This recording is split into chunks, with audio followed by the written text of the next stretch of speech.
ఏమో రాబోయే రోజులు దేవుడు బలుల గురించి చెప్పినా కూడా ఆశ్చర్యపోవలే. బల్లి ద్వారా కూడా మనకు బుద్ధి చెప్పిస్తే మనం ఏం చేయలేం తల్లే. అమ్మా సంతోషం. ఈరోజు దేవుడు ఏం చెప్తాడో ఆయన సన్నిధిలోకి వెళ్ళి ధ్యానం చేద్దాం. పరిశుద్ధ గ్రంథాలు తెరవండి. సమయం వ్యర్థం కాకుండా దేవుని వాక్యం విందాం.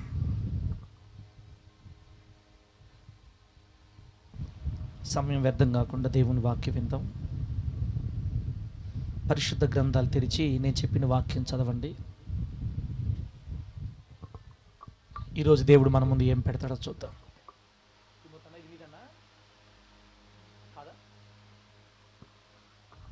యెషయా గ్రంథం 61వ అధ్యాయం. యెషయా గ్రంథం. ఆంధ్రయ బైబిల్ తెచ్చావు? ఆంధ్రయ తీసి పెట్టుకోతలే, చదువు రాకపోయినా తీసి పెట్టుకోట్లా. యెషయా గ్రంథం 61వ అధ్యాయం 3వ వచనం నేను చదువుతున్నాను, ఆలకించండి. చదువు రాకపోయినా బైబిల్ తెరిచి ఒళ్ళో పెట్టుకోండి, అది మంచిది మనకి. బిడ్డ ఒళ్ళో తెరిచి మేము ఏం చేయాలి సార్? తెరిచి పెట్టుకుని ఒళ్ళోనా మాస్టర్ గారు ఏదో ఒకటి చేయొచ్చు, అటు పెట్టుకోండి, అట్ట మంచిది మనకి.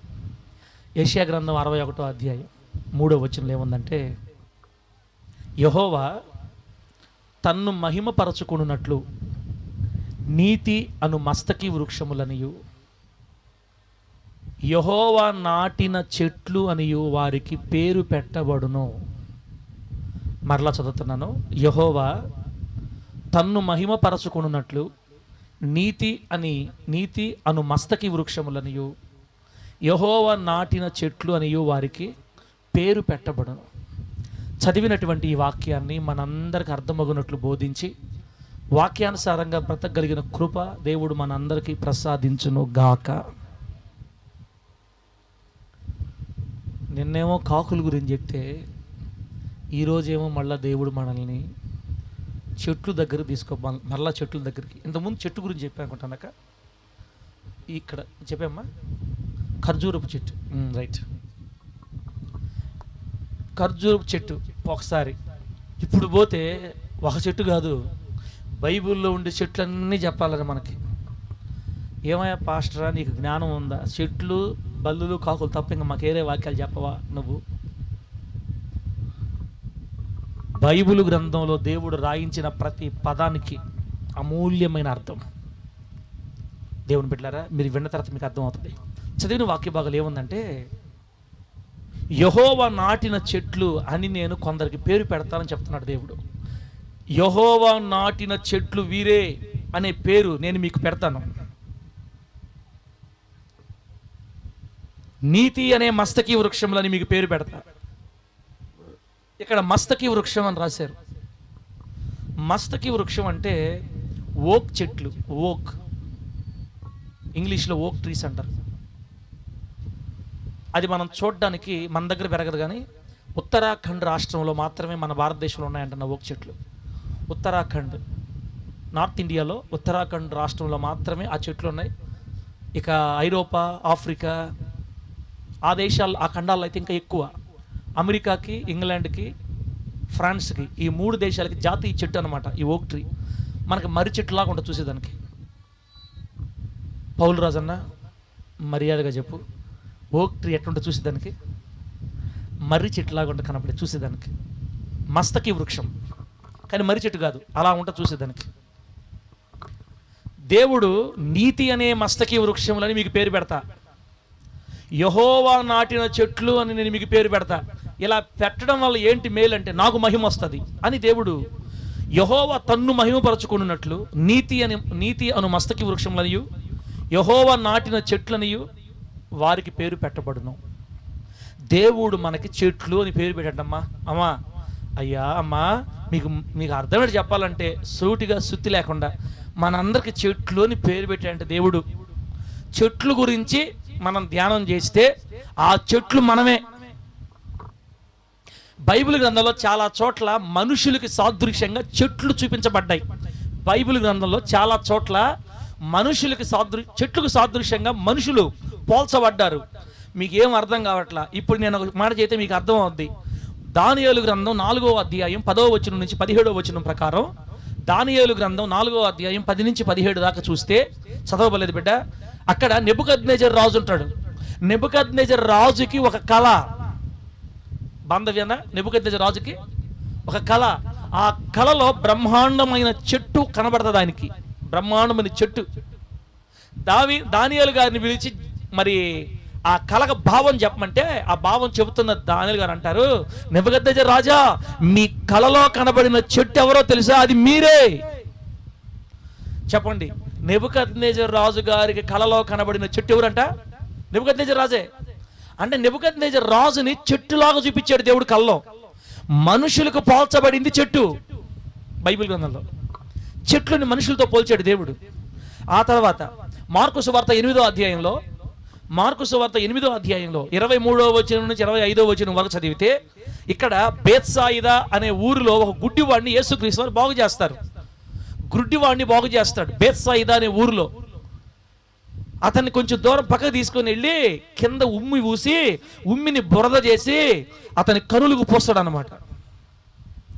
మీరంతా ఎడ చూస్తున్నారంటే ఉమ్మె, గుడ్డోడా, ఏసయ్యా, ఏంది కొత్త చెప్తున్నాను అన్నది.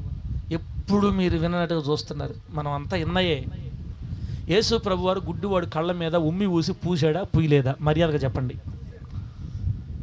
మరి ఎట చూస్తారనైతే ఉమ్మేశాడా, ఎట్టకన పడుతున్నాడా గుడ్డోడు ఏసైకి అని ఏసైనే మీరు కౌంటర్ చేస్తున్నట్టు చూస్తున్నాను. నా సై ఉమ్మి చేసి బురదని పూస్తాడనమాట.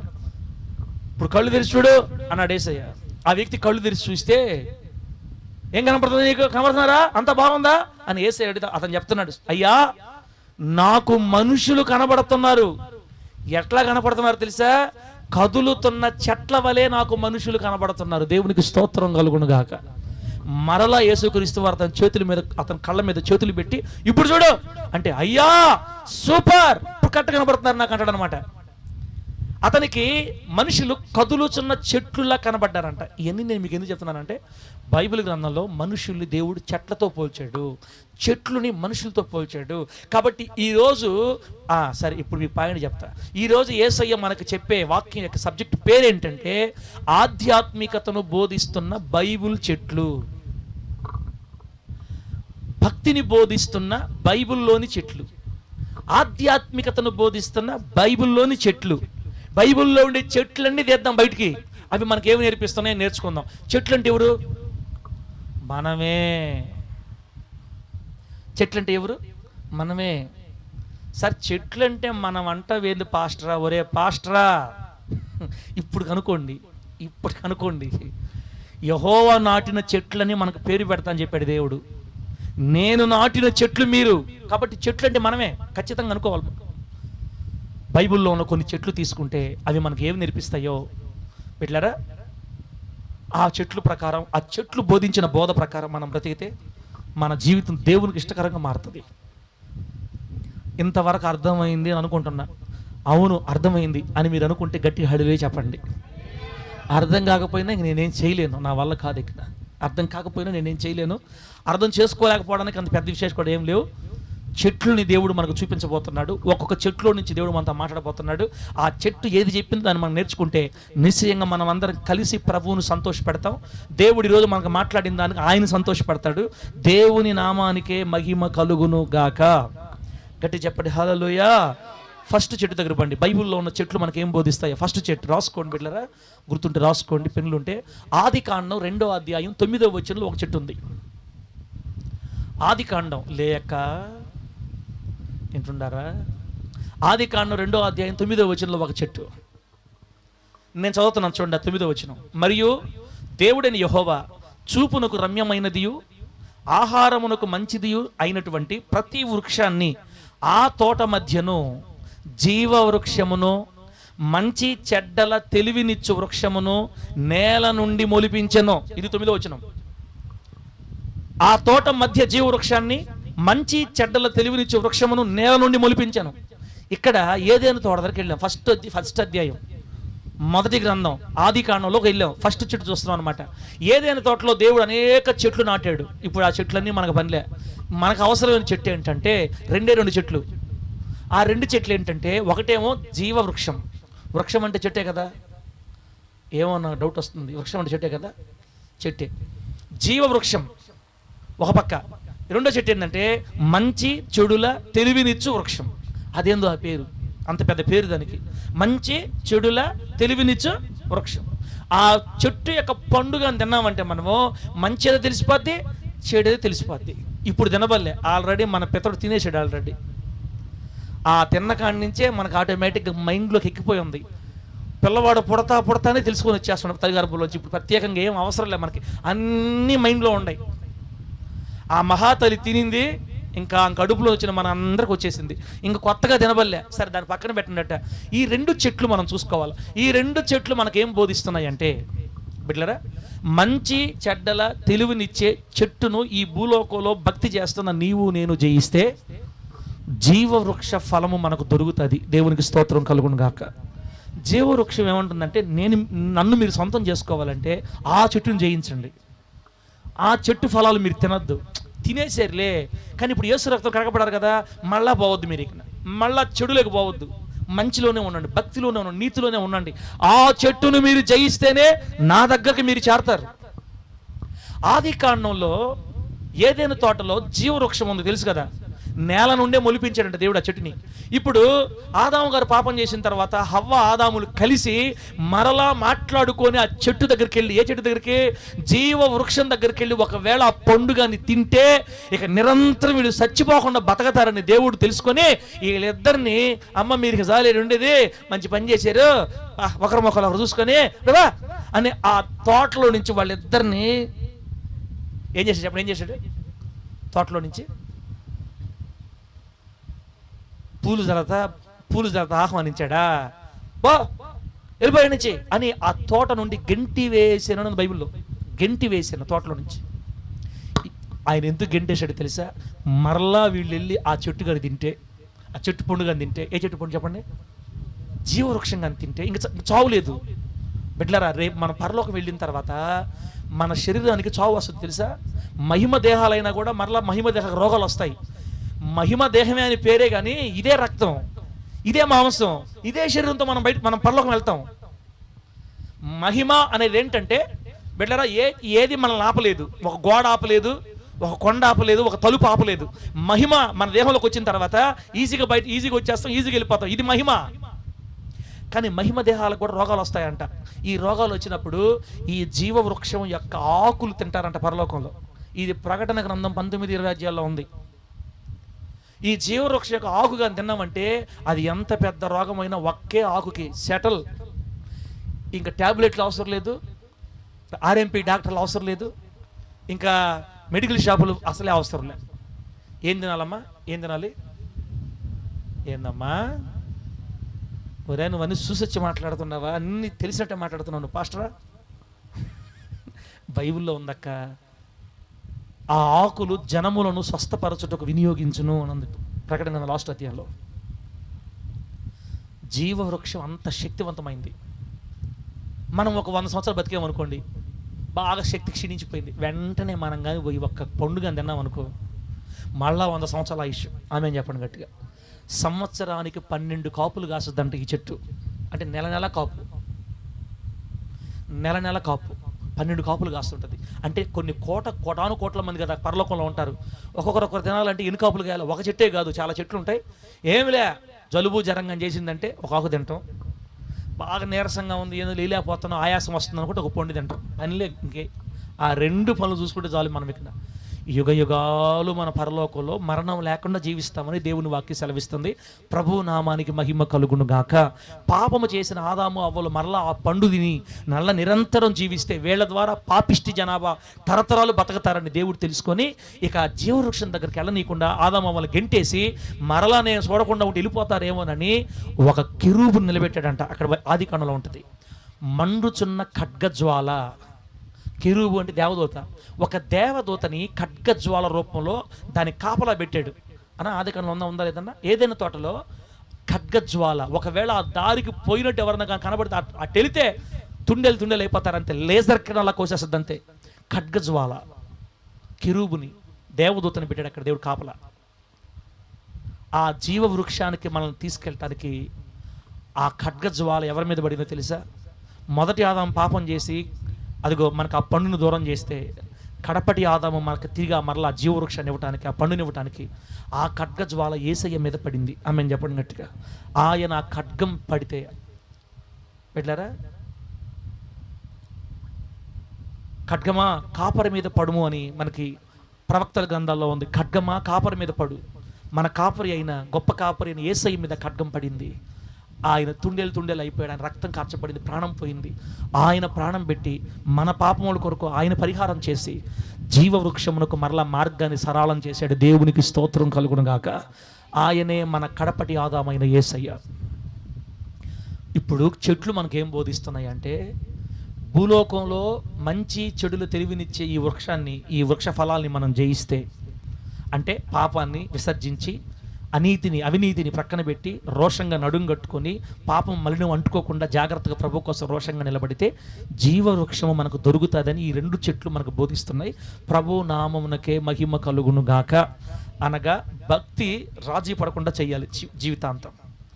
జయిస్తేనే, మంచి చెడులు తెలివినిచ్చే వృక్షాన్ని జయిస్తేనే జీవవృక్ష ఫలం. అందుకే ప్రకటన గ్రంథంలో ఉంది, మీరు జీవవృక్షమునకు హక్కు గలవారై ఆ పట్టణములో ప్రవేశించున్నట్లు అని. జీవవృక్షానికి హక్కు కలగాలంటే జీవగ్రంథంలో పేర్లు రాయాలి. జీవగ్రంథంలో పేర్లు రాయబడాలంటే ఇదిగో ఈ మంచి చెడు తెలివినిచ్చే చెట్టుని మనం జయించాలి. దేవుడు అర్థం చేసుకునే కృపను మనకు ప్రసాదించును గాక. అయిపోయింది ఫస్ట్ చెట్టు. రెండో చెట్టు దగ్గరికి వెళ్దాం. ఆదికాండం 18వ అధ్యాయం 4వ వచనంలో రెండో చెట్టు. ఆదికాండం 18వ అధ్యాయం 4వ వచనంలో రెండో చెట్టు. నేను కొంచెము నీళ్లు తెప్పించదను, దయచేసి కాళ్ళు కడుక్కొని ఈ చెట్టు క్రింద అలసట తీర్చుకొనుడి అని రాయబడింది అక్కడ. నేను కొంచెం నీళ్లు తెప్పిస్తాను, దయచేసి కాళ్ళు కడుక్కొని ఈ చెట్టు కింద కూర్చోండి. ఇది 18వ అధ్యాయంలో ఎవరు మాట్లాడుతున్నారంటే అబ్రహాం గారు మాట్లాడుతున్నారు. పరలోకము నుండి దిగి వచ్చిన 3 దేవదూతలతోటి మాట్లాడుతున్నారు. ఎండవేళ మమ్రే దగ్గర ఉన్న సింధూర వనములో గుడారపు ద్వారం దగ్గర కూర్చున్న అబ్రహాముకి 3 వ్యక్తులు కనపడ్డారు, దేవదూతలు. ఇంకా వారిని చూడగానే పరుగున పరిగెత్తుకుంటూ వెళ్ళి వారికి అడ్డుపడి, అయ్యారా నా ప్రభులారా ఇంతవరకు వచ్చారు, ఇదిగో కొంచెం నీళ్లు తెప్పిస్తాను, కాళ్ళు కడుక్కోండి, అంత ఆహారం తెప్పిస్తాను, భోజనం చేసి వెళ్ళండి, అప్పటి వరకు నేను సిద్ధం చేసే వరకు ఈ చెట్టు క్రింద కూర్చోండి. దేవుడికి స్తోత్రం కలుగును గాక. ఈ చెట్టు క్రింద అలసట తీర్చుకోండి. చెట్టు ఏ చెట్టు అది? సింధూర వృక్షం. చెప్పండి, ఏ వృక్షం? సింధూర వృక్షం. సింధూర్ అంటే మన సింధూరు పువ్వు కాదు. ఇందాక చెప్పాను కదా, మస్తకి వృక్షం అని. మస్తకి వృక్షాల్లోనే రకరకాలు ఉన్నాయి బిడ్డలారా. అది మన దేశంలో తక్కువ అని చెప్పాను కదా. సింధూర వృక్షం అన్నా, మస్తకి వృక్షం అన్నా, మస్తచా వృక్షం అని వస్తుంది మళ్ళీ మనకు ముందు. మస్తచా వృక్షం. ఇవన్నీ కూడా ఆ జాతికి చెందిన వివిధ రకాల చెట్లు బిడ్డలారా. గుంపుగా ఎట్ట పెరుగుతుంది అంటే గుబురుగా పెరగద్ది, పెద్ద పెద్ద మ్రానులు, మంచి నీడ అనమాట, చల్లని నీడ. యెహోవా దేవుడు దూతలు 3 దూతల్లాగా ఆయన దగ్గరకు వస్తే, మీరు ఇక్కడ కూర్చోండి అయ్యా, నీళ్ళు తెప్పిస్తే కాళ్ళు కడుక్కొని కూర్చోండి, కొంచెం ఆహారం సిద్ధం చేస్తాను, మీరు ఇక్కడ కూర్చోండి అని మరి దేవుని దూతలను అక్కడ కూర్చోబెట్టి ఆయన ఆహారం సిద్ధపరిచినట్టుగా మనం అక్కడ చేస్తాం. ఇప్పుడు ఈ చెట్టు మనకి ఏం నేర్పిస్తుందంటే, సింధూర చెట్టు అంటే ఓక్ చెట్టు చెప్పాను కదా, మస్తక వృక్షం ఓక్ చెట్టు. దీన్ని మన సింధూర వృక్షం అనకుండా అబ్రహాం చెట్టు అందాం. అబ్రహాం చెట్టు అని పిలుద్దాం మీ గుర్తు కోసం. దేవునక్క రా, బయటికి రా చేస్తున్నాము. ఇంకా ఎవరైనా లోపలికి పోతుంటే, బాంధవ్యన్నా లోపలికి పోతున్నారా? ఎవరన్నా ఏమన్నా లోపలికి పోతున్నాడా, బయటే ఉన్నాడా? రండి రండి రండి, బయటికి రండి వేస్తున్నాము. ఏం చెప్పారు? ఇప్పుడు ఎవరి చెట్టు అని పిలుద్దాం దీన్ని? ఎవరి చెట్టు అని పిలుద్దాం? అబ్రహాము గారి చెట్టు. అక్కడ అబ్రహాం గారు ఉన్నారు కాబట్టి అబ్రహాం చెట్టు అనుకుందాం. అబ్రహాం గారి చెట్టు. ఈ అబ్రహాం గారి చెట్టు, ఈ సింధూర వృక్షం మనకేమి నేర్పిస్తుందంటే, దేవుని సేవకులకి, ఆత్మీయులకి, తర్వాత పేదవారికి, బలహీనులకి ఆతిథ్యం ఇవ్వాలి అని మనకి ఈ చెట్టు నేర్పిస్తుంది. దేవుడికి స్తోత్రం కలుగును గాక. ఆతిథ్యం నేర్పించే చెట్టు అబ్రహాం గారి చెట్టు. ఇది ఆదికాండం 18వ అధ్యాయంలో ఉండే చెట్టు. ఆతిథ్యం అంటే అర్థం ఏంటి పెట్టలేరా? దైవజనులకి లేదా ఆత్మీయులకి లేదా పేదవారికి. ప్రభు చెప్పాడు కదా, నీ దగ్గర 2 జతల బట్టలు ఉంటే 1 జత లేని వారికి ఇవ్వండి. ఆకలితో నీ ఇంటికి ఎవరైనా వస్తే లేదని చెప్పొద్దు, నీకున్న దాంట్లోనే కొంచెం ఆహారం పెట్టు. పేదవారికి ముఖం చాటు ఇయ్యొద్దని దేవుడు మనకు చెప్పాడు. పేదవారు ఓకే, దైవజనులకి ఆతిథ్యం ఇవ్వాలి. అమ్మా, మన బిడ్డలు ఎవరు చేయకుండా ఉండేవాళ్ళు ఎవరు లేరులేమ్మా. అసలు తాటెక్కలు తిన్న వాళ్ళు అయితే ఇంకేం మాట్లాడవల్లే.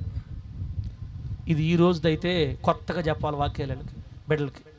మొదటి నుండి సంవత్సరాల తరబడి మేము చూస్తున్నాం బిడ్డలారా.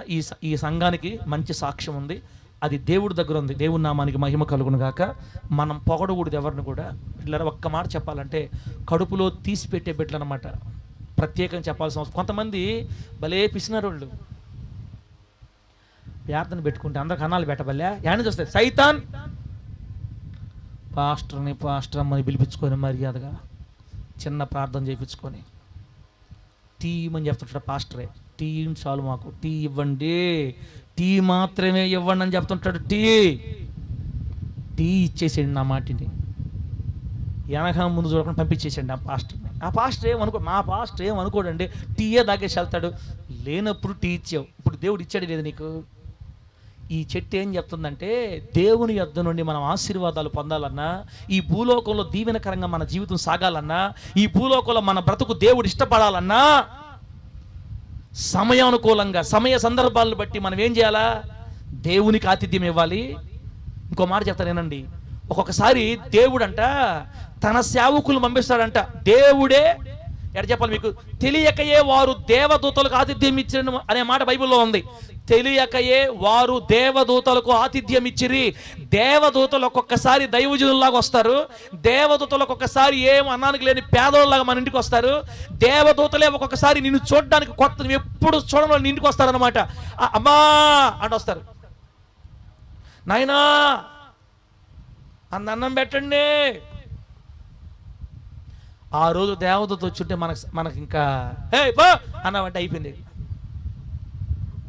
నేనేమంటున్నానంటే క్రైస్తవుడు ఆతిథ్యం చేసే అలవాటు కలిగి ఉండాలి. దేవుని నామానికి మహిమ కలుగును గాక.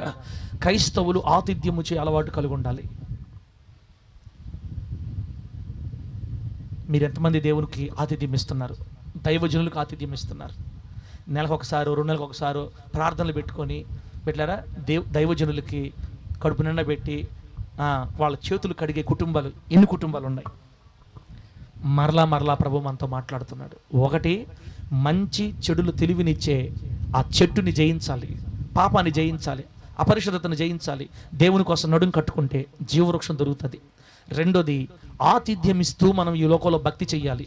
సమయం దొరికినప్పుడల్లా, పరిస్థితి అనుకూలించినప్పుడల్లా, నీ చేతిలో ఉన్నప్పుడల్లా, అవసరమైతే ఒక సమయమైనా పెట్టుకొని సేవకులకు కానీ, పేదవారికి కానీ, భక్తిపరులకు కానీ, ఆత్మీయులకు కానీ నీ ఇంట్లో చేతులు కడుగుతూ ఉండాలి. బిడ్డలారా, బైబిల్లో ఒక మాట ఉంది, నీ ఆహారమును నీళ్ల మీద వేయము. చెప్పండి అన్నమాట. నీ ఆహారాన్ని నీళ్ల మీద వేయి, కొన్ని దినాలైన తర్వాత మరలా నీకు అది కనబడుతుంది. ఆహారాన్ని మనం విసిరేస్తే తిరిగి మళ్ళీ మనకు వస్తుంది అన్నమాట. నువ్వు ఇస్తే, నువ్వు చేస్తే నీకు వస్తుంది బిడ్డ. కాబట్టి మనం జాగ్రత్తగా గమనించుకోవాలి. ఆతిథ్యం చెయ్య మరువకుడి అని బైబిల్ చెప్తుంది. మరలా ఆతిథ్యము చేయ మరువకుడి. సంఘంలో ఒక అధ్యక్షుడిగా పెద్దవాడిని పెట్టాలంటే, ఒక సంఘ పెద్దని పెట్టాలంటే ఆ సంఘ పెద్దకి ఆతిథ్యం చేసే అలవాటు ఉండాలా. ఆతిథ్యం చేసే అలవాటు, ఆతిథ్యం ఇచ్చే అలవాటు. నా మాటలు అర్థమైంది అనుకుంటున్నాను. దేవుడు ఏమండి అబ్రహాము చెట్టు ద్వారా మనతో మాట్లాడుతున్నాడు. ఖచ్చితంగా సమయానుకూలంగా పరిస్థితులను బట్టి సేవకులకు కానీ, దేవునికి కానీ, దేవుని బిడ్డలకు కానీ, ఆత్మీయులకు కానీ, పేదవారికి కానీ, దిక్కులేని వారికి కానీ నీ ఇంట్లో చేతులు కడిగే ఆ అలవాటు, లేదా చేతులు కడిగించే ఆ అలవాటు ఖచ్చితంగా నీ ఇంట్లో ఉంటే నీకు ఆశీర్వాదం. ఆ కృపని దేవుడు మనందరికీ అనుగ్రహించును గాక. గట్టిగా చెప్పండి హల్లెలూయా. చెప్పండి గట్టిగా హల్లెలూయా.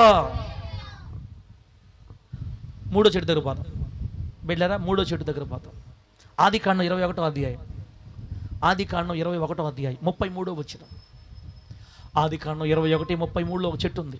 అబ్రహాము బెయిర్షెబాలో ఒక పిచుల వృక్షము నాటి అక్కడ నిత్య దేవుడైన యెహోవా పేరట ప్రార్థన చేసెను. అబ్రహాము బెయిర్షెబాలో ఒక పిచుల వృక్షము నాటి అక్కడ నిత్య దేవుడైన యెహోవా పేరట ప్రార్థన చేశాను. మీకు అర్థమైపోయింది, ఇది కూడా అబ్రహాం గారి చెట్టే. ఇది కూడా అబ్రహాం గారి చెట్టే. అదేందో, అబ్రహాం గారు గుడారవాసి కాబట్టి గుడారాలు ఎక్కడ వేసుకుంటారు? నీడలో వేసుకుంటారు. ఎక్కడైతే చెట్లు గుబురుగా ఉంటాయి అక్కడ గుడారాలు వేసుకొని కొంతకాలం అక్కడ జీవించి మళ్ళీ ఇంకో దగ్గరికి వెళ్ళిపోతుంటారు అనమాట. బెయిర్షెబా అనే ప్రాంతంకి వెళ్ళిన అబ్రహాం గారు ఇప్పుడు ఒక చెట్టు కింద చెట్టు కింద గుడారం వేశాడు. ఆ చెట్టు కింద ప్రార్థన చేశాడంట. యెహోవా నామం పేరట, నిత్యమైన యెహోవా నామం పేరట, నిత్యుడైన నిత్యదేవుడైన యెహోవా పేరట ప్రార్థన చేయడం స్టార్ట్ చేశాడు. అంతవరకు బలిపీఠం కట్టేవాడు, కానీ ఇప్పుడు ప్రార్థన చేస్తున్నాడు అబ్రహాం గారు. ఇది అబ్రహాం గారి చెట్టు. పిచ్చుల వృక్షం అనండి. ఏ వృక్షం? పిచ్చి వృక్షం కాదు, పిచ్చుల వృక్షం. కొత్త కొత్త పేర్లు చెప్తున్నారు ఆయన మాక. అయ్యా, పిచ్చుల వృక్షం. అది ఏదో పెద్ద చెట్టు కాదు బిడ్డలారా, చింత చెట్టు. పిచ్చుల వృక్షము అంటే చింత చెట్టు. అబ్రహాం గారు చింత చెట్టు నాటాడంటామో, చెట్టు కింద కాదు, చింత చెట్టు నాటాడంటాడు. చూడండి ఏముందాడా, బెయిర్షెబాలో అబ్రహాము ఒక పిచ్చుల వృక్షము నాటి, ఒక చెట్టు నాటి అక్కడ యెహోవా దేవుని నామం పెట్టి ప్రార్థన చేశాడు. అంటే చిన్న మొక్క నాటాడు అనమాట. కొన్ని సంవత్సరాలు అది పెద్ద అయిపోయింది. పిచ్చుల వృక్షము నాటి అక్కడ ప్రార్థన చేశాడు. ఈ పిచ్చుల వృక్షం అంటే చింత చెట్టుని అబ్రహాం గారు నాటి ప్రార్థన చేశాడు. ఈ చెట్టు మనకేం నేర్పిస్తుందంటే దేవునికి ప్రార్థన చెయ్యాలి. అబ్రహాం గారు లాగా పిచ్చుల వృక్షం చెప్తుంది, నన్ను గుర్తు చేసుకున్నప్పుడల్లా మీరు ప్రార్థన చేయాలి దేవుడికి, గుర్తుపెట్టుకోండి. సింధూర వృక్షం చూసినప్పుడల్లా మనకేం గుర్తు రావాలా? దేవునికి, దైవజనులకి, ఆత్మీయులకి, పేదవారికి ఏం చేయాలా? ఆతిథ్యం. తోట మధ్యలో ఉన్న 2 చెట్లు చూసి మనకేం గుర్తు రావాలా? దీన్ని జయిస్తే ఆ చెట్టు మనకు దొరుకుతుంది. భక్తి చెయ్యాలి, పాపాన్ని విసర్జించాలి, అప్పుడు మన జీవవృక్షం తెచ్చుకోవాలి. అది ప్రార్థన చేసే అలవాటు. నా ప్రియమైన దేవుని బిడ్డలారా, బాధాకరమైన సంగతి ఏంటంటే మనలో చాలా మందికి ప్రార్థన చేసే అలవాటు ఉండదు. ప్రార్థన చేసే అలవాటు లేదు. ఉదయాన కనీసం ఒక 15 నిమిషాలు, సాయంత్రం ఒక 15 నిమిషాలు, కనీసం ఒక అరగంట, సాయంత్రం అసలు 15 నిమిషాలు అంటున్నానంటే నాకే సిగ్గులే. ఫస్ట్ నాకే సిగ్గులే. మన అన్న బాంధవ్యనా, నాకే సిగ్గులేదు. ఫస్ట్ 15 నిమిషాలు ఏంది సిగ్గులే? రోజుకి ఎన్ని గంటలు? రోజుకు ఎన్ని గంటలు? 24 గంటలు. 24 గంటలు దశంభాగాన్ని తీస్తే 2 గంటల 37 నిమిషాలు వస్తుంది. 2 గంటల 37 నిమిషాలు అంటే ఇంచుమించుగా 2 గంటల 40 నిమిషాలు దశంభాగం. ఇప్పుడు 2 గంటల 40 నిమిషాలు మన రోజుకు దేవుడితో గడపాలంటే ఇప్పుడు మన వాళ్ళు ఏమంటారు తెలుసా? ఎట్టగానే పడతాను అసలు కంటికే. నీలాగా పని పాట లేకుండా శ్రోత్రం ఆత్రం పేతన వాక్యం అనుకుంటున్నా నేను పనులు బాబలే. రాత్రి అంతా మేము చెరువులోకి పోయి వస్తే, చెరువులో పోయి చేపలు పట్టి నా బాధ ఎవరు చెప్పుకోవాలి? మా ఏమన్నా సాయంత్రం ఎప్పుడో 4 గంటల 5 గంటలకు 6 గంటలకు బయలు లోపలికి పోతే మేము ఏకాదం వస్తాం. ఈగలాక 2:30 గంట ఏమనుకోండి మమ్మల్ని చూస్తే. నాకు తెలీదు. మనసుంటే చెప్పండి, మనసుంటే మార్గం ఉంటుంది. దేవుని పని నువ్వు చేస్తే నీ పని దేవుడు చేస్తాడు. పేతురు వలలోకి చేపలు వెళ్ళమని దేవుడు చెప్పిన తర్వాత చేపలు పోయినా పోలేదా? దేవుణ్ణి అడిగిపోతే నీ వల్ల ఒక చేపలు వస్తాయి. నీ ఇష్ట ప్రకారం వల పట్టుకొని పోతే ఎవరు బాబాకండి వాడు వలలోకి, వాడు చర్చికి రాడు పో అని చేపలను ఆయనే మన చేపలను తరిమేస్తాడు. ఇప్పుడు మా ఇస్తారే కూడా సార్ అట్టగాని తరిమేరంటే దేవుడు మీకు చేపలు ఇస్తాం మేము. సరే ఆడన్నా పాస్టర్ అయినోడు చేపలు వల్ల ఒక చేపలు రావాలని చెప్పాలా? అంటే నాకు చేపలు పెడుతున్నారని నేను మీరు చర్చికి రాకుండా, మీరు బోడి ప్రార్థన చేయకుండా మీరు చేపలు పడుకోండి నేను చెప్పానా? నేను చెప్పను. ఒక్క అరగంట కూర్చొని ప్రభు దగ్గర కన్నీళ్ళు విడిచి ప్రార్థన చేసుకొని, మీకు విషయం తెలుసా? మన సంఘంలో ఉన్న ప్రతి కుటుంబం పేరును చెప్పి ప్రార్థన చేయాలా. నెల్లూరులో ఎన్ని కుటుంబాలు ఉన్నాయో మీకు వాళ్ళ పేర్లు తెలుసా? తెలియదు. ముత్తుకూరులో ఎన్ని కుటుంబాలు ఉన్నాయో పేర్లు తెలుసా? తెలియదు. తెలియాలంటే ఏం చేయాలా? అప్పుడు మీ నెల్లూరు మందిరం రావాలా. నెల్లూరు మందిరంలో ఉన్న బిడ్డలతో పరిచయం చేసుకోవాలా. కాస్త పరిచయం ఉండే వాళ్ళ అక్కల పేర్లు కొనుక్కు పెట్టుకోవాలా. ఒకసారి ముత్తుకూరు మందిరం రావాలా. ముత్తుకూరు మందిరం ఎవరెవరున్నా కొంతమంది పేర్లు తెలిసి పెట్టుకోవాలా. ఒకసారి నెల్లూరు వాళ్ళు ఎక్కడ రావాలా, ముత్తుకూరు వాళ్ళు ఎక్కడ రావాలా, ఈ మందిరంలో పేర్లు కొని పెట్టుకో. మన వాళ్ళు అట్టు కాదు. ఈ గూటి పక్షి ఆ గూటి మీద వాళ్ళదు. ఆ చర్చి వాళ్ళు ఆ చర్చికే, ఈ చర్చి వాళ్ళు ఈ చర్చికే. ఇశ్రాయేల్ పాస్టర్ ఇరగదీసి వాక్యం చెప్పినా మేము రాము. ఒక్క ఆరాధనకే ఎక్కువైపోతుంది. అంటే మేమేంది వచ్చేది? ఎప్పుడు ఐక్యతనిస్తాడో దేవుడు, ఎప్పుడు ఆ ప్రేమనిస్తాడో చూడాలా. నువ్వు నిజంగా ప్రేమ కలిగిన బిడ్డవైతే 3 సంఘాల్లో ఇంచుమించుగా మనకి దేవుడు దయని బట్టి బిడ్డలారా 100 కంటే ఎక్కువ కుటుంబాలు ఉన్నాయి బిడ్డలారా. ప్రతి కుటుంబం పేరు నువ్వు పెట్టుకొని ఆ కుటుంబాల వరస చదివి నువ్వు ప్రార్థన చేసినా కూడా అరగంట అయిపోద్ది తెలుసా. కుటుంబాల పేర్లు చెప్పినా కూడా నేను చూస్తాను, ప్రతిరోజు నేను చూస్తాను కదా. పాటలు ఒకసారి నేను అసలు విడివిడిగా కూడా ప్రార్థన చేయను, పేర్లు చెప్పుకుంటూ వెళ్ళిపోతామంట. పలానా కుటుంబం ప్రభు, పలానా కుటుంబం ప్రభు, పలానా కుటుంబం, పలానా ఊర్లో పలానా చెప్పుకుంటా చెబితేనే అరగంట అవుతుంది. ఇవన్నీ నువ్వు ప్రతిరోజు ఉదయాన సాయంత్రం అవసరం లేదు, ప్రతి ఉదయాన నువ్వు దేవుని దగ్గర సంఘం అంతటి గురించి చెప్తే నీ ఇంట్లో ఆశీర్వాదం దిగదా? అందరి గురించి ప్రార్థన చేసినప్పుడు నీకు ఆశీర్వాదం వస్తుందా రాదా? యోబు గారు తన స్నేహితుల క్షేమ నిమిత్తం ప్రార్థన చేసినప్పుడు యోబు గారికి తిరిగి తన పూర్వ వైభవం వచ్చిందని వాక్యం చెప్తాం. దేవుడికి స్తోత్రం కలుగును గాక. మన గురించి మనం ప్రార్థన చేసుకుంటే మనకు ఆశీర్వాదం రాదు. పొరుగు వాళ్ళ గురించి చేసినప్పుడు వస్తుంది, నీ సంఘం గురించి చేసినప్పుడు వస్తుంది. కనీసం ఒక అరగంట ఉదయాన, అరగంట రాత్రి దేవుడితో గడపలే. అదేమంటే మళ్ళీ నన్ను అడుగుతుంటారు, నీకేం పని పట్టలేను, నీకేమరా నాయన మాకు అని అడుగుతుంటారు నన్ను. మళ్ళా 2 గంటల 37 నిమిషాలు దశంభాగం అన్నా. డబ్బు తినేస్తుంటివి, దేవుడి టైము తినేస్తుంటివి. ఇంకెక్కడ మనం బాగుపడేది? ఎక్కడ బాగుపడేది చెప్పండి? ఎవరు మనం లేవనెత్తేది? దేవుడు డబ్బు తినేస్తేవి, దేవుని సొమ్ము కాదు, దేవుని సమయం తినేస్తేవి. ఒక ఉపవాసం లేకపోయా, ఒక ఉపమావాసం లేకపోయా, ఒక పప్పు కూడు లేకపోయా. పప్పు కూడా ఉపవాసం ఉండి పప్పు అని తింటారులే కొంతమంది. అది పప్పు ఉపవాసం అనమాట. పప్పు ఉపవాసం. ఉప్మావాసం అంటే ఉప్మా తిని ఉపవాసం ఉంటారు, అది ఉప్మావాసం. బిడ్డలారా, 30 రోజులు దర్శనం భాగం 3 రోజులు కదా. నెలలో కనీసం ఒక్క రోజైనా, వారానికి ఒక్క రోజైనా, ఒక్క పూట అయినా, రోజులు ఉండలేకపోయినా పూటలు లెక్కనేసుకున్నా కూడా మనం 3 రోజులు పూర్తి చేసేయచ్చు. ఈ రకంగా మనం అన్నీ మాట్లాడుకుంటా పోతే బిడ్డలారా, భక్తి అంటే కరెక్ట్గా ఉండాలా. మన ఇష్టపక్క మనం అనుకుని కరెక్టలే అంటే చేయకపోతే దేవుడిని మనల్ని పైన పడి కత్తి తీసి నరికేస్తాడా? నరకడు. ఎవరు ఎంత చేసుకోండి అంత ఆశీర్వాదం అనమాట. భక్తి ఎంత చేస్తే, నువ్వు ఏ స్థాయిలో చేస్తే మనకు అంత ఆశీర్వాదం. అన్నిట్లో పర్ఫెక్ట్గా పోయేవాడు ఆశీర్వాదకరంగా పోతుంటాడు. కొంచెం ముందు వెనకపోయేవాడు ముందు వెనకే పోతుంటాడు. అసలు ఏమీ చేయనివాడు ఏమి లేడుగా ఉంటాడు అనమాట. నా మాటలు అర్థమైతే ఒకసారి గట్టిగా హల్లెలూయా చెప్పండి గట్టిగా హల్లెలూయా. కొత్త నిబంధనలో యేసుక్రీస్తు వారు పరిసయ్యుల గురించి చెప్తాడు. పరిసయ్యులు అంట వారానికి ఎన్ని రోజులు ఉపవాసం ఉంటారు? వారమునకు 2 మార్లు. అంటే పరిసయ్యులు ఎన్ని రోజులు అన్నా వారానికి 2 రోజులు ఉపవాసం ఉంటారంట పరిసయ్యులు. అంటే పాస్టర్లు ఆ రోజులు వాక్యం చెప్పేవాళ్ళు. అంత డూపే, పేరుకే ఉపవాసాలు, మనసులకు తగ్గింపులేదు ఏమి లేదు. వారానికి 2 సార్లు ఉపవాసం ఉంటారంట. జీలకర్రలో, సోపులో, అన్నిట్లో దశంభాగం ఇస్తారంట. మాలో ఏం పాపం లేదు, వాళ్ళలాగలేము, వీళ్ళలాగలేము, ఈ శంకర్లాగోళ్ళని ప్రార్థన చేస్తుంటారు. అంత డూపు. పరిసయ్యుల మేలు, వారానికి 2 రోజులు ఉపవాసం ఉంటారు. మనము ఉపవాసాలు జాంతానాయి, రోజు ప్రార్థన జాంతానాయి, ఉదయాన ప్రార్థన జాంతానాయి, సాయంత్రం ప్రార్థన జాంతానాయి. చేసేవాళ్ళు ఉంటే దేవుడు మిమ్మల్ని దీవించును గాక. ఇంకా చేయాలి బిడ్డ, మీరు ఇంకా చేయాలి. పిచ్చుల వృక్షం చెప్తుంది మనకి, ప్రార్థన చేయండి. ప్రార్థనే ఆశీర్వాదం. ప్రార్థన పరిస్థితులను మార్చేస్తుంది. యేసు నామములో నీకు చుట్టుకున్నటువంటి పరిస్థితులు అన్నీ ఒక్క దెబ్బతో మారిపోతాయి.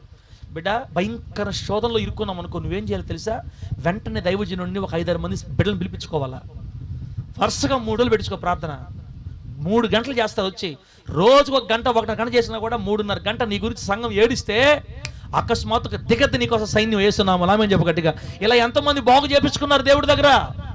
ప్రార్థన చేయించుకోకపోతే నువ్వేం చేయలేవు. పిచ్చుల వృక్షం చెప్తుంది మనకి, చింత చెట్టు, అబ్రహాం గారు నాటిన చింత చెట్టు చెప్తుంది, ప్రార్థన చెయ్యండి. ప్రార్థనే అట్టడుగు స్థాయిలో ఉన్న ఒక వ్యక్తిని ఉజ్జీవానికి తీసుకుని వెళ్తుంది, ఆశీర్వాదకరంగా మారుస్తుంది. ప్రార్థనే అన్న. మీకు తెలుసు అమెరికా అధ్యక్షుడు ఎవరైనా వీధి లైట్ల కింద చదువుకున్న ఆయన అబ్రహాం లింకన్ గారు ఎంత పేదవాడో తెలుసా? చెప్పులు కుట్టుకునే ఫ్యామిలీ. చెప్పులు కుట్టే ఒక మామూలు వ్యక్తి. చెప్పులు కుట్టేవాడికి ఎంత వస్తుందన్నా? ఇప్పుడు మామూలుగా మనం చూస్తున్నాం, ఒక్కొక్కరికి 20,000 వస్తుంది రోజుకే. తమ్ముడా డేవిడ్, చెప్పులు కుట్టేవాడు ఒక్కొక్కరికి 20,000 వస్తుందా? ఇప్పుడు సండే మార్కెట్లో పెద్ద దాన్ని గందరగోళం చేసి మన దగ్గర 100 లాగేస్తున్నారులే. చెప్పులు కుట్టేవాళ్ళు పాపం చెప్పులు కుట్టి వస్తే ఊరు పోతారండి, ఎప్పుడు పోతారు, ఏం చేస్తారు, పాపం ఎడ్ చేస్తాడు. బ్యాగులు కుట్టేవాళ్ళ కన్నా కుడతా ఉంటారు, కానీ ఆ చెప్పులు వాళ్ళు ఒక్కరుగా పడుచుకోరు. ఒకసారి నా చెప్పులు కుట్టించుకుంటుంటే ఒక ఆమె ఒక చెప్పు తీసుకొని వచ్చింది. అది 10 సంవత్సరాలు చెప్పు అంట, కుట్టిస్తానే ఉందా మనిషి. ఆ చెప్పు ఆమె కలిసి వచ్చిందంట. పేలికలిపి ఆయనే కుడుతున్నాడు దాన్ని. పేలికలిపి ఆయన అంటాడు, ఇంకా నా వల్ల కాదమ్మా, ఎన్ని పేలికలు కుట్టడానికి పేలికలు కుట్టేశారు, ఇంకా నా వల్ల కాదు, ఇప్పుడు కానీ కొత్తది కొనుక్కోవా, కుట్టు. అది పేలికలు అయిపోయిందా, కుట్టు. నువ్వు కొట్టాల్సిందే, నేను దాన్ని వేసుకోవాల్సిందే. బిడ్డలారా, చెప్పులు కుట్టేవాడికి ఎంత వస్తుంది? చాలా పేదరికం. ఆ రోజుల్లో ఒక చెప్పులు కుట్టేవాడు కొడుకుని దేవుడు అమెరికా దేశానికి అధ్యక్షుడిగా చేసినప్పుడు ఒక పేదరాలు కూతుర్ని, ఇక ఈ బిడ్డ మా బిడ్డని దేవుడు ఉద్యోగస్తురాలుగా చేయడా? మన సంఘ బిడ్డలను దేవుడు ప్రయోజకులుగా చేయడా? ఆయనకు అసాధ్యమా? అప్పుడు బిడ్డ ఏం చేయాలా? మా బిడ్డ ఏం చేయాలి చెప్పండి? ఎవరి పాదాలు పట్టుకోవాలా? దేవుని పాదాలు పట్టుకోవాలా. ఉదయాన్ని ఒక అరగంట, సాయంత్రం ఒక అరగంట టైం దొరికితే మళ్ళీ బైబిల్ చదువుకుంటాం. దైవ సంబంధమైన మార్గాల్లో నడిస్తే నీ పక్షాన దేవుడు నిలబడి నువ్వు చేస్తున్న ప్రార్థన జీవితాన్ని బట్టి నీ చేతులు పట్టుకుని ఉన్నత శిఖరాలకు దేవుడు లేవనెత్తుతాడు యేసు నామములో. తల్లి, నీ పేరేం పేరు తల్లి? సరిత ఒక్క బిడ్డలు పైకి లేచింది అనుకో, లలితకు కుటుంబం స్టారీ తిరిగిపోద్ది యేసు నామములో. ఆమె అని చెప్పండి గట్టిగా. ఒక్క బిడ్డ మనలో పైకి లేచిందంటే అందరు లాగేస్తుంది ఇంకా ఫీల్డ్లోకి. అందుకే మన సంఘాల్లో ఉద్యోగస్తులు దేవుడు లేపుతాడు రాబోయే రోజులు. ఆమె అని చెప్పండి గట్టిగా. 24 గంటలే ఉన్నాం మనం. మన బిడ్డలను దేవుడు ఒక్కరు లేచారంటే మన కుటుంబాల్లో నుంచి రూట్ పడద్ది కన్నా. మన దేవుడు అన్యాయసు కాదక్క. నువ్వు ఏడ్చి చేసే ప్రార్థన, నీ కన్నీళ్ళు, నువ్వు ప్రభువుతో గడిపే సమయం ఎప్పుడు వ్యర్థం కానే కాదు. ఉదయాన తిమోతన్న సాక్ష్యం చెప్పాడు నెల్లూరులో. ఒకసారి నేను మొన్న పాపకు ఫోన్ చేస్తే, అన్నకి పాప ఎత్తింది, హెమ్మ ఎత్తింది. తల్లి, డాడీ ఈ అమ్మ మాట్లాడాలి, అంకుల్ పైకి వెళ్ళి మిది మీదకి వెళ్ళి ప్రార్థన చేస్తున్నాడు అంకుల్ ఉదయాన్న. అంతే, మన సమయం వచ్చినప్పుడు, పరిస్థితులు వచ్చినప్పుడు, పరిస్థితి ప్రతికూలం అయిపోతున్నప్పుడు, ప్రతికూలం అయిపోయినా ప్రతికూలం కాకపోయినా మన ఆయుధం ఏంటంటే ప్రార్థనే. పిచ్చుల వృక్షం చెబుతుంది, చింత చెట్టు, అబ్రహాం గారి చెట్టు, ప్రార్థనతోనే సాధించుకోండి ఏదైనా. దేవుని నామానికి మహిమ కలుగును గాక. అంత ఈజీగా నేను వాడు ప్రార్థన చేయనీడు. నీ ప్రార్థనని నాశని రకరకాల చేస్తాడు. నువ్వు గుర్తుపట్టి సమయాన్ని ఏర్పాటు చేసుకొని బిడ్డారా దేవునితో ఖచ్చితంగా గడపగలిగితే మన జీవితాలు ఆశీర్వాదకరంగా మారుతాయి. ప్రభు ఈ మాటలు మనకు ఆశీర్వాదకరంగా మార్చును గాక. ఎన్ని చెట్లు అయినాయి మొత్తం? ఎన్ని తల్లే? మూడే కరెక్ట్. జీవవృక్షం, మంచి చెడులు తెలివినిచ్చే వృక్షం. రెండోది సింధూర వృక్షం, అబ్రహాం చెట్టు. మూడోది పిచ్చుల వృక్షం, చింత చెట్టు, అబ్రహాం గారి చెట్టు. ప్రార్థన చేయమని చెప్తుంది. 4వ చెట్టు ఆదికాండం 35:4 వచనం. ఆదికాండం 35:4 వచనంలో ఇక్కడ ఇంకో చెట్టు. వారు తమ యొద్దనున్న అన్య దేవతలన్నిటినీ తమ చెవులనున్న పోగులను యాకోబునకు అప్పగింపగా, యాకోబు షెకెము దగ్గర ఉన్న మస్తకి వృక్షము కింద వాటిని దాచిపెట్టెను. యాకోబు షెకెము దగ్గరనున్న మస్తకి వృక్షము క్రింద వాటిని దాచిపెట్టెను. దేవునికి స్తోత్రం కలుగును గాక. ఇది యాకోబు చెట్టు. దేవుడు మా దీవెనకని దీవించిన టైంకి తీసుకొచ్చేటది, అడ్రస్ ఇబ్బంది లేకుండా. రైట్ రా, లోపల రా. ఇది యాకోబు చెట్టు. నా వైపు చూడండమ్మా, ఇది యాకోబు చెట్టు. ఇప్పుడు అబ్రహాం గారి చెట్టు రెండైని. ఇప్పుడు మళ్ళీ వాళ్ళ మనవడు యాకోబు దగ్గరకు వచ్చాం. షెకెము దగ్గర ఉన్న మస్తకి వృక్షం, సింధూర వృక్షం అన్నా, మస్తచా వృక్షం అన్నా, మస్తకి అన్ని ఒకటే, ఓక్ చెట్లే. ఇక్కడైతే విషయం ఏంటంటే ఈ చెట్టు దగ్గర ఒకటి జరిగింది. ఇప్పుడు యాకోబు గారి కుటుంబం అంతా బయలుదేరి ఎక్కడికి వెళ్తున్నారంటే, తన అన్న దగ్గర నుంచి పారిపోయేటప్పుడు దేవుడితో తీర్మానం చేసుకొని తాను కలగడిన ప్రదేశం ఒక రాయిని నిలబెట్టి, ఆ రాయి మీద నూనె పోసి బేతేలు అని పేరు పెట్టి, నేను మరలా తిరిగి వచ్చినప్పుడు ఇక్కడికి వచ్చి నేను స్తుతిస్తాను ప్రభు అని తీర్మానం చేసుకున్నా. ఆ బేతేలు అనే చోటుకి ప్రయాణం అయిపోతూ పోతూ యాకోబు గారు అంటాడు, ఇదిగో మనం ప్రభువుని ఆరాధించడానికి పోతున్నాం. మర్యాదగా మీ మీద నాకు నమ్మకం లేదు.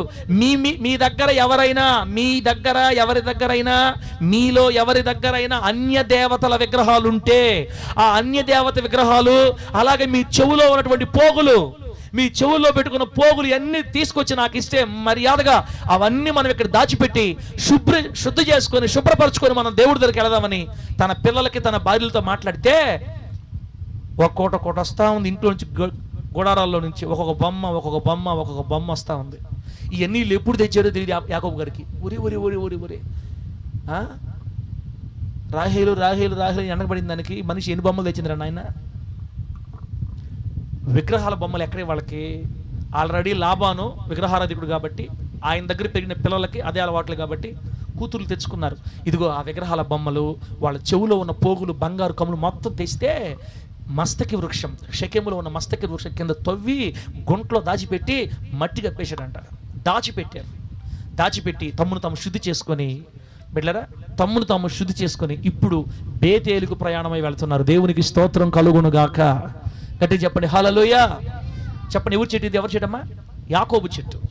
ఈ యాకోబు చెట్టు మనకి ఏమి నేర్పిస్తుందంటే, దేవునికి అసహ్యతను కలిగించే అన్య సంబంధమైన అలంకరణను విడిచిపెడితేనే దేవుని కృప మనకు తోడుగా ఉంటుంది. అలంకరణ, అలంకరణ.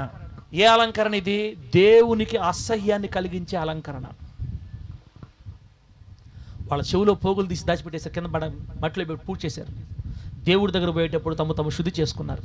సీనాయి పర్వతం దగ్గర వారు దూడను ఆరాధించినప్పుడు దేవుని కోపం వాళ్ళ మీద దిగొచ్చినప్పుడు, మోషే పక్కకు జరుగు వెళ్ళిన ఒక దెబ్బకు చంపేస్తానికి ప్రభు కోపపడ్డప్పుడు, అక్కడ కొంతమందిని చనిపోయిన తర్వాత ఇప్పుడు మోషే ఏం చెప్తున్నాడంటే, మీ ఆభరణాలు తీసేయండి. దేవుడు చెప్పమన్నాడు, మీ ఆభరణాలు తీసేస్తే దేవుడు మీకు తోడుగా ఉంటాడంట. తీసేయండి మీ ఆభరణాలన్నీ. దూడం చేసుకొని ప్రభువుని ఆరాధించి పాసిపోళ్ళు ఒకటి అని తిట్టేలేకి ముక్కులు చెవులు మొత్తం ఓడబెరికి సర్దుకున్నారు. Suit case సర్దుకున్నారు. చెవుల్లో లేవు, ముక్కులు మొత్తం తీసేశారు. ఎప్పుడైతే ఆ బోడి తలలతో, ఆ బోడి చెవులతో చూశాడో దేవుడు అప్పుడు కొంచెం కనుకరి శాంతి ఇచ్చాడంట. మీరంతా ఎడ చూస్తున్నారంటే, ఒరే ఎన్ని బైబిల్లో ఉన్నాయా? బైబిల్లో ఉన్నాయా? నువ్వే నీకై కల్పించుకో చెప్తున్నావా? అవన్నీ తీసి చదివించడానికి నాకు టైం లేదు. నిర్గమకాండంలో సీనాయి పర్వతం దగ్గర వాళ్ళ ఆభరణాలు తీసేస్తారు. అప్పుడు దేవుడి కోపం వారి మీద నుంచి తొలగిపోద్ది. దేవుని బిడ్డ, అలంకరణ ధరించడం తప్పు కాదు, కానీ శృతి మించిన అలంకరణ దేవునికి అసహ్యాన్ని కలుగజేస్తుంది. ఏ అలంకరణ చెప్పండి అమ్మా? ఏ అలంకరణ? శృతి మించిన అలంకరణ. సినిమా హీరోయిన్లాగా పెద్ద పెద్ద శాటలు తగిలించుకుని, ఈ పక్క శాట, ఈ పక్క శాట, ఇవన్నీ చూస్తే ఇవన్నీ చెప్పకూడదు. చెప్పకపోతే ఎడ తెలుస్తుంది? సమయం వచ్చింది కాబట్టి చెప్పేయాల.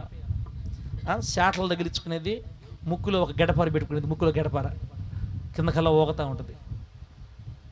ఒకటి చాలదని మొత్తం వేస్తారు. ఏం చేయడానికి ఇప్పుడు స్టైల్ పెరిగిపోయింది. మొత్తం 5 వరుసగా. ఇప్పుడు పురుషులు కూడా వేసుకుంటున్నారు, లేదు వాళ్ళ ఇష్టం అది. ఎవరు స్త్రీయో ఎవరు పురుషులు కూడా అర్థం కాకుండా అయిపోతుంది. ఇప్పుడు దేవుని రక్తంలో కడగబడి క్రైస్తవురాలుగా, క్రైస్తవుడిగా మారిన నీవు నేను, మనల్ని చూస్తే దేవునికి ఇష్టం పుట్టాలా? ఆమె అన్నాడు గట్టిగా. ఏం పుట్టాలా? ఇష్టం పుట్టాలి.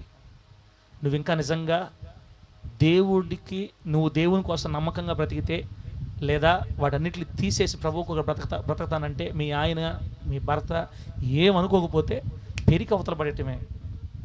సహజంగా చేసుకోవాల్సింది భర్తకు ఇష్టం, భర్తలు నచ్చరనే కదా. భర్త ఒప్పుకోవట్లేదు, ఇట్లా అంటున్నాడు సార్, అట్లా అంటున్నాడు సార్. భర్త కూడా మారు మనిషిపోతే ఇంకెందుకు మన బాధ? అది మీరిద్దరు మాట్లాడుకొని దేవుడి కోసం తీర్మానం చేసుకొని అసహ్యాన్ని కలిగించే అలంకరణ తీసి పక్కన పెడితే, యాకోబు గారి చెట్టు చెప్తుంది మనకి, దేవునికి అసహ్యాన్ని కలిగించే అలంకరణ తీసేయండి.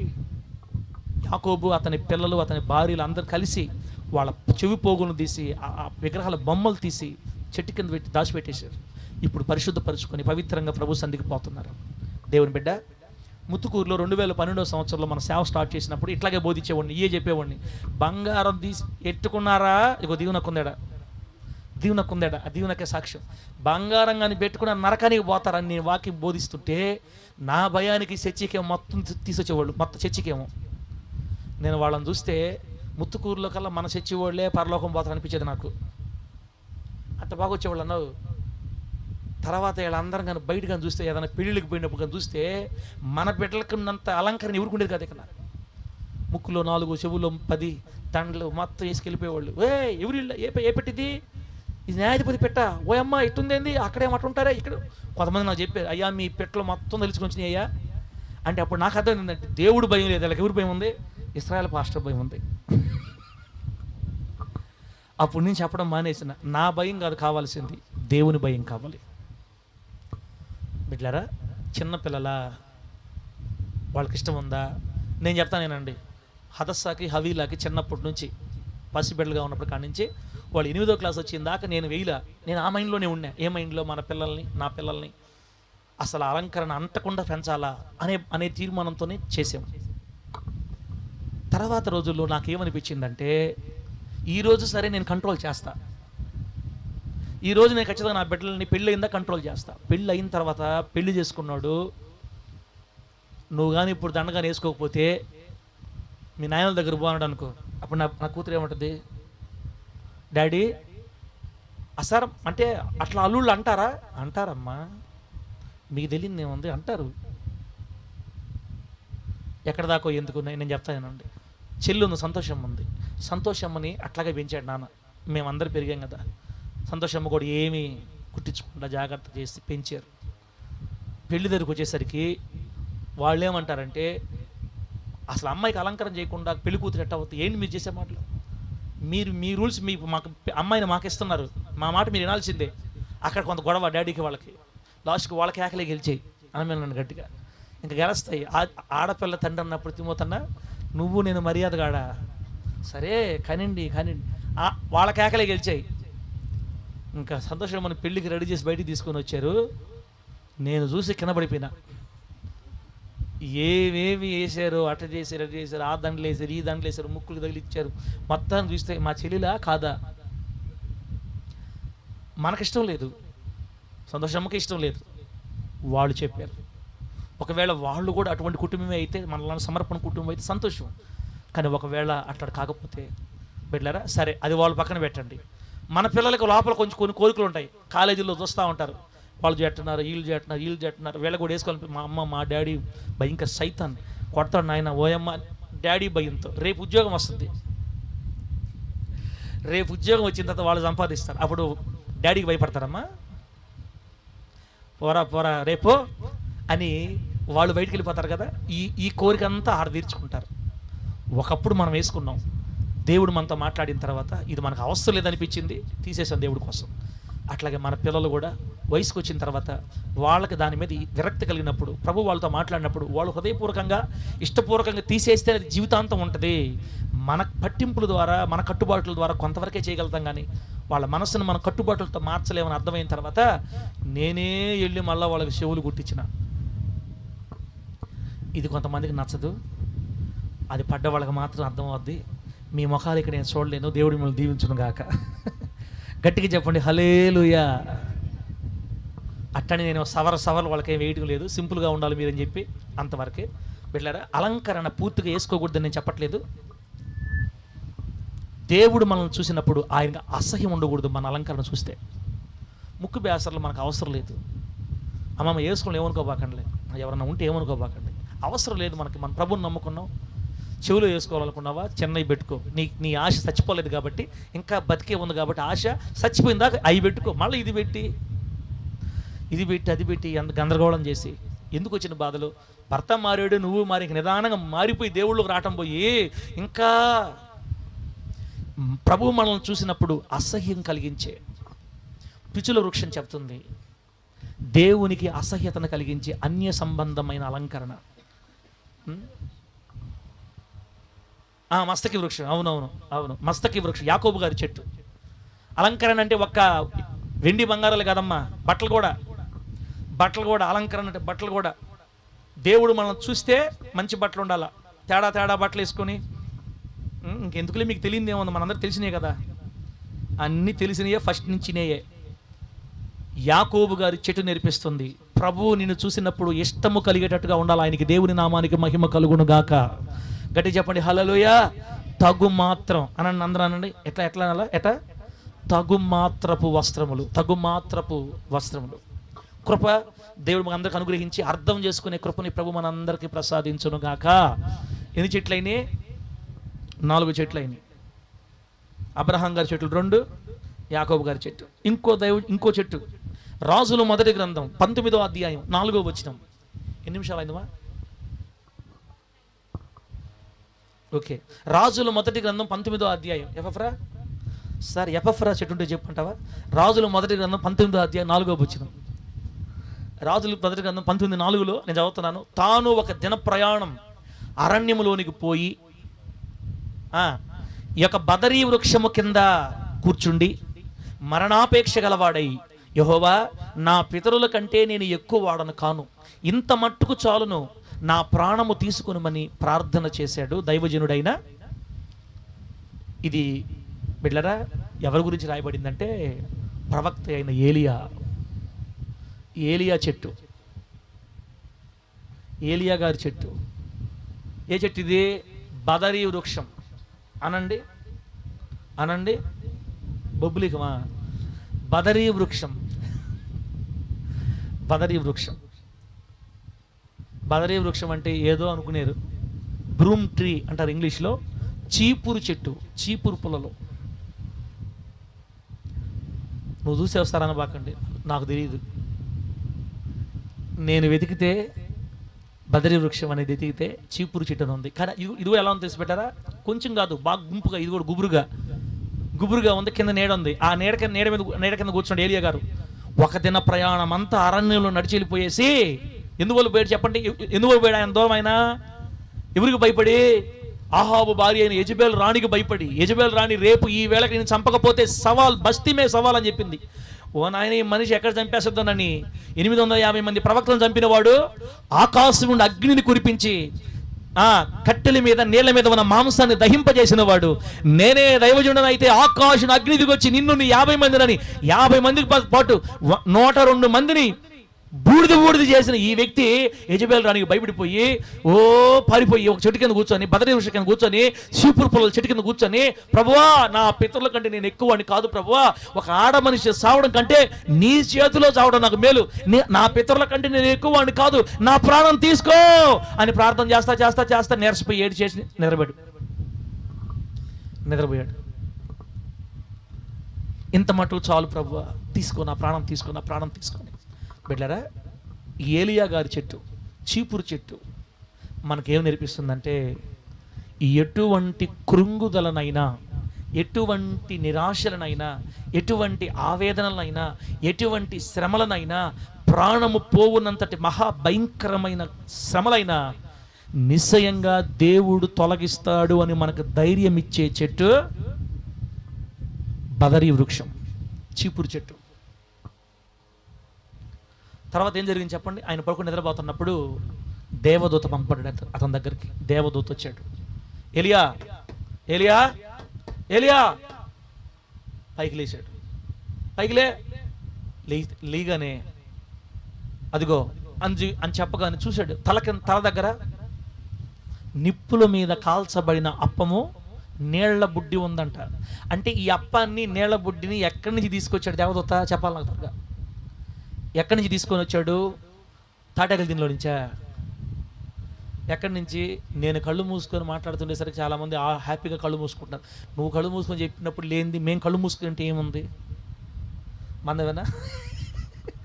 నువ్వు కళ్ళు మూసుకొని చెప్పినప్పుడు లేనిది మేము కళ్ళు మూసుకొని ఉంటే ఇబ్బంది ఏముంది? నా ప్రభు అయిన యేసయ్య మీ కళ్ళల్లో యేసు రక్తాన్ని ప్రోక్షించును గాక. ఆ యేసు రక్తం ద్వారా మీ కళ్ళ మంటలు వచ్చును గాక. నేనంటే పాయింట్ మీద నాకు మాట అందడానికి నేను కళ్ళు మూసుకుంటాను అనుకోండి. ఇదొక డిఫెక్టివ్. కొంతమందిని చూస్తే వాక్యం చెప్పాలనిపిస్తుంది, కొంతమంది చేతి ఉన్నది మర్చిపోతాం. ఇదొక కొంతమంది హ్యాపీగా కళ్ళు చూసి చెప్తా ఉంటారు. ఒక్కొక్కసారి మనం అట్లా కళ్ళు మూస్తే అందదు నాకు లైను. నేను సరే చెప్తున్నాను అనుకో, మీరు కూడా నువ్వు చెప్పి లేనిది నేను కళ్ళు మూసుకుంటే చెప్పి మీరు ఇంకా ఏడకోపోతారు. మళ్ళా ఒక పాస్టర్గా చెప్పారు, ఎక్కడ అమ్మా నేను అలసిపోయి ఉన్నాను, కొంచెం నేను నిలబడి వాక్యం చెప్పలేనమ్మా, ఏమనుకోబాకండి, కూర్చొని వాక్యం చెప్తాను అన్నాడంట. మీరే అంత అలసిపోతే మేమేం కలిసిపోయి ఉన్నాము, మీరు కూర్చొని చెప్తే మేము పడుకొని ఉంటాం అన్నారంట వాళ్ళు. మేము కూడా పడుకొని ఉంటాం సార్, మేము కూడా చాలా బాగా అలసిపోయి ఉన్నాము, అందరూ పడుకోండి, కూర్చోండి, మీరు కూర్చోండి, మీరు చెప్పండి అని. దేవుడు మిమ్మల్ని అందరిని ఆశీర్వదించును గాక. బిడ్డలారా, పరలోకములో నుండి తీసుకొచ్చాడు దేవదూత. నీళ్ళు, ఒక్క రొట్టె, అప్పం నిప్పుల మీద కాస్తుంది. వెంటనే ఆకలితో ఉన్నటువంటి దైవజనుడు ఒక్క రోజంతా నడిచాడు. నీళ్లు లేవు, అన్నం లేదు, బాధ, వేదన. ఎందుకు ఈ జీవితం? ఆడపిల్ల చచ్చిపోవడం ఏంది అసలు? ఎటువంటి సేవకుడిని, ఏంది నా పరిస్థితి అని బాధ, దిగులో, పాపం ఏమైందో టకటక తినేశాడండి. బాగా వినండి, రొట్టెలోకి దేవుడు ఏదైనా కూర తెచ్చాడా? రొట్టె ఒకటి తెచ్చాడు. చెప్పండి అక్కడ ఏముంది? నిప్పుల మీద కాల్చబడిన అప్పము, నీళ్ల బుడ్డి. అంటే ఉత్తదే, ఏమన్నా చూడకుండా ఏం లేదు. తినేసాడా? మరలా పడుకున్నాడు, మరలా నిద్రపోయాడు, మరలా కొంతసేపటికి మళ్ళీ దేవదూత లేపాడు, మళ్ళీ ఇంకొక రొట్టి, నీళ్లు. పిల్లరా, పరలోకంలో నుంచి దేవదూత తీసుకొచ్చిన 2 రెట్లు నీళ్లు తాగి 40 పగళ్ళు 40 రాత్రులు ఆగకుండా నడిచాడంట. 2 చేతులు ఎత్తి గట్టిగా హల్లెలూయా చెప్పండి యేసయ్యకి. పరలోకంలో ఉండే 2 రొట్టెలు తింటే 40 రోజులు నాన్ స్టాప్గా నడిచాడమ్మా.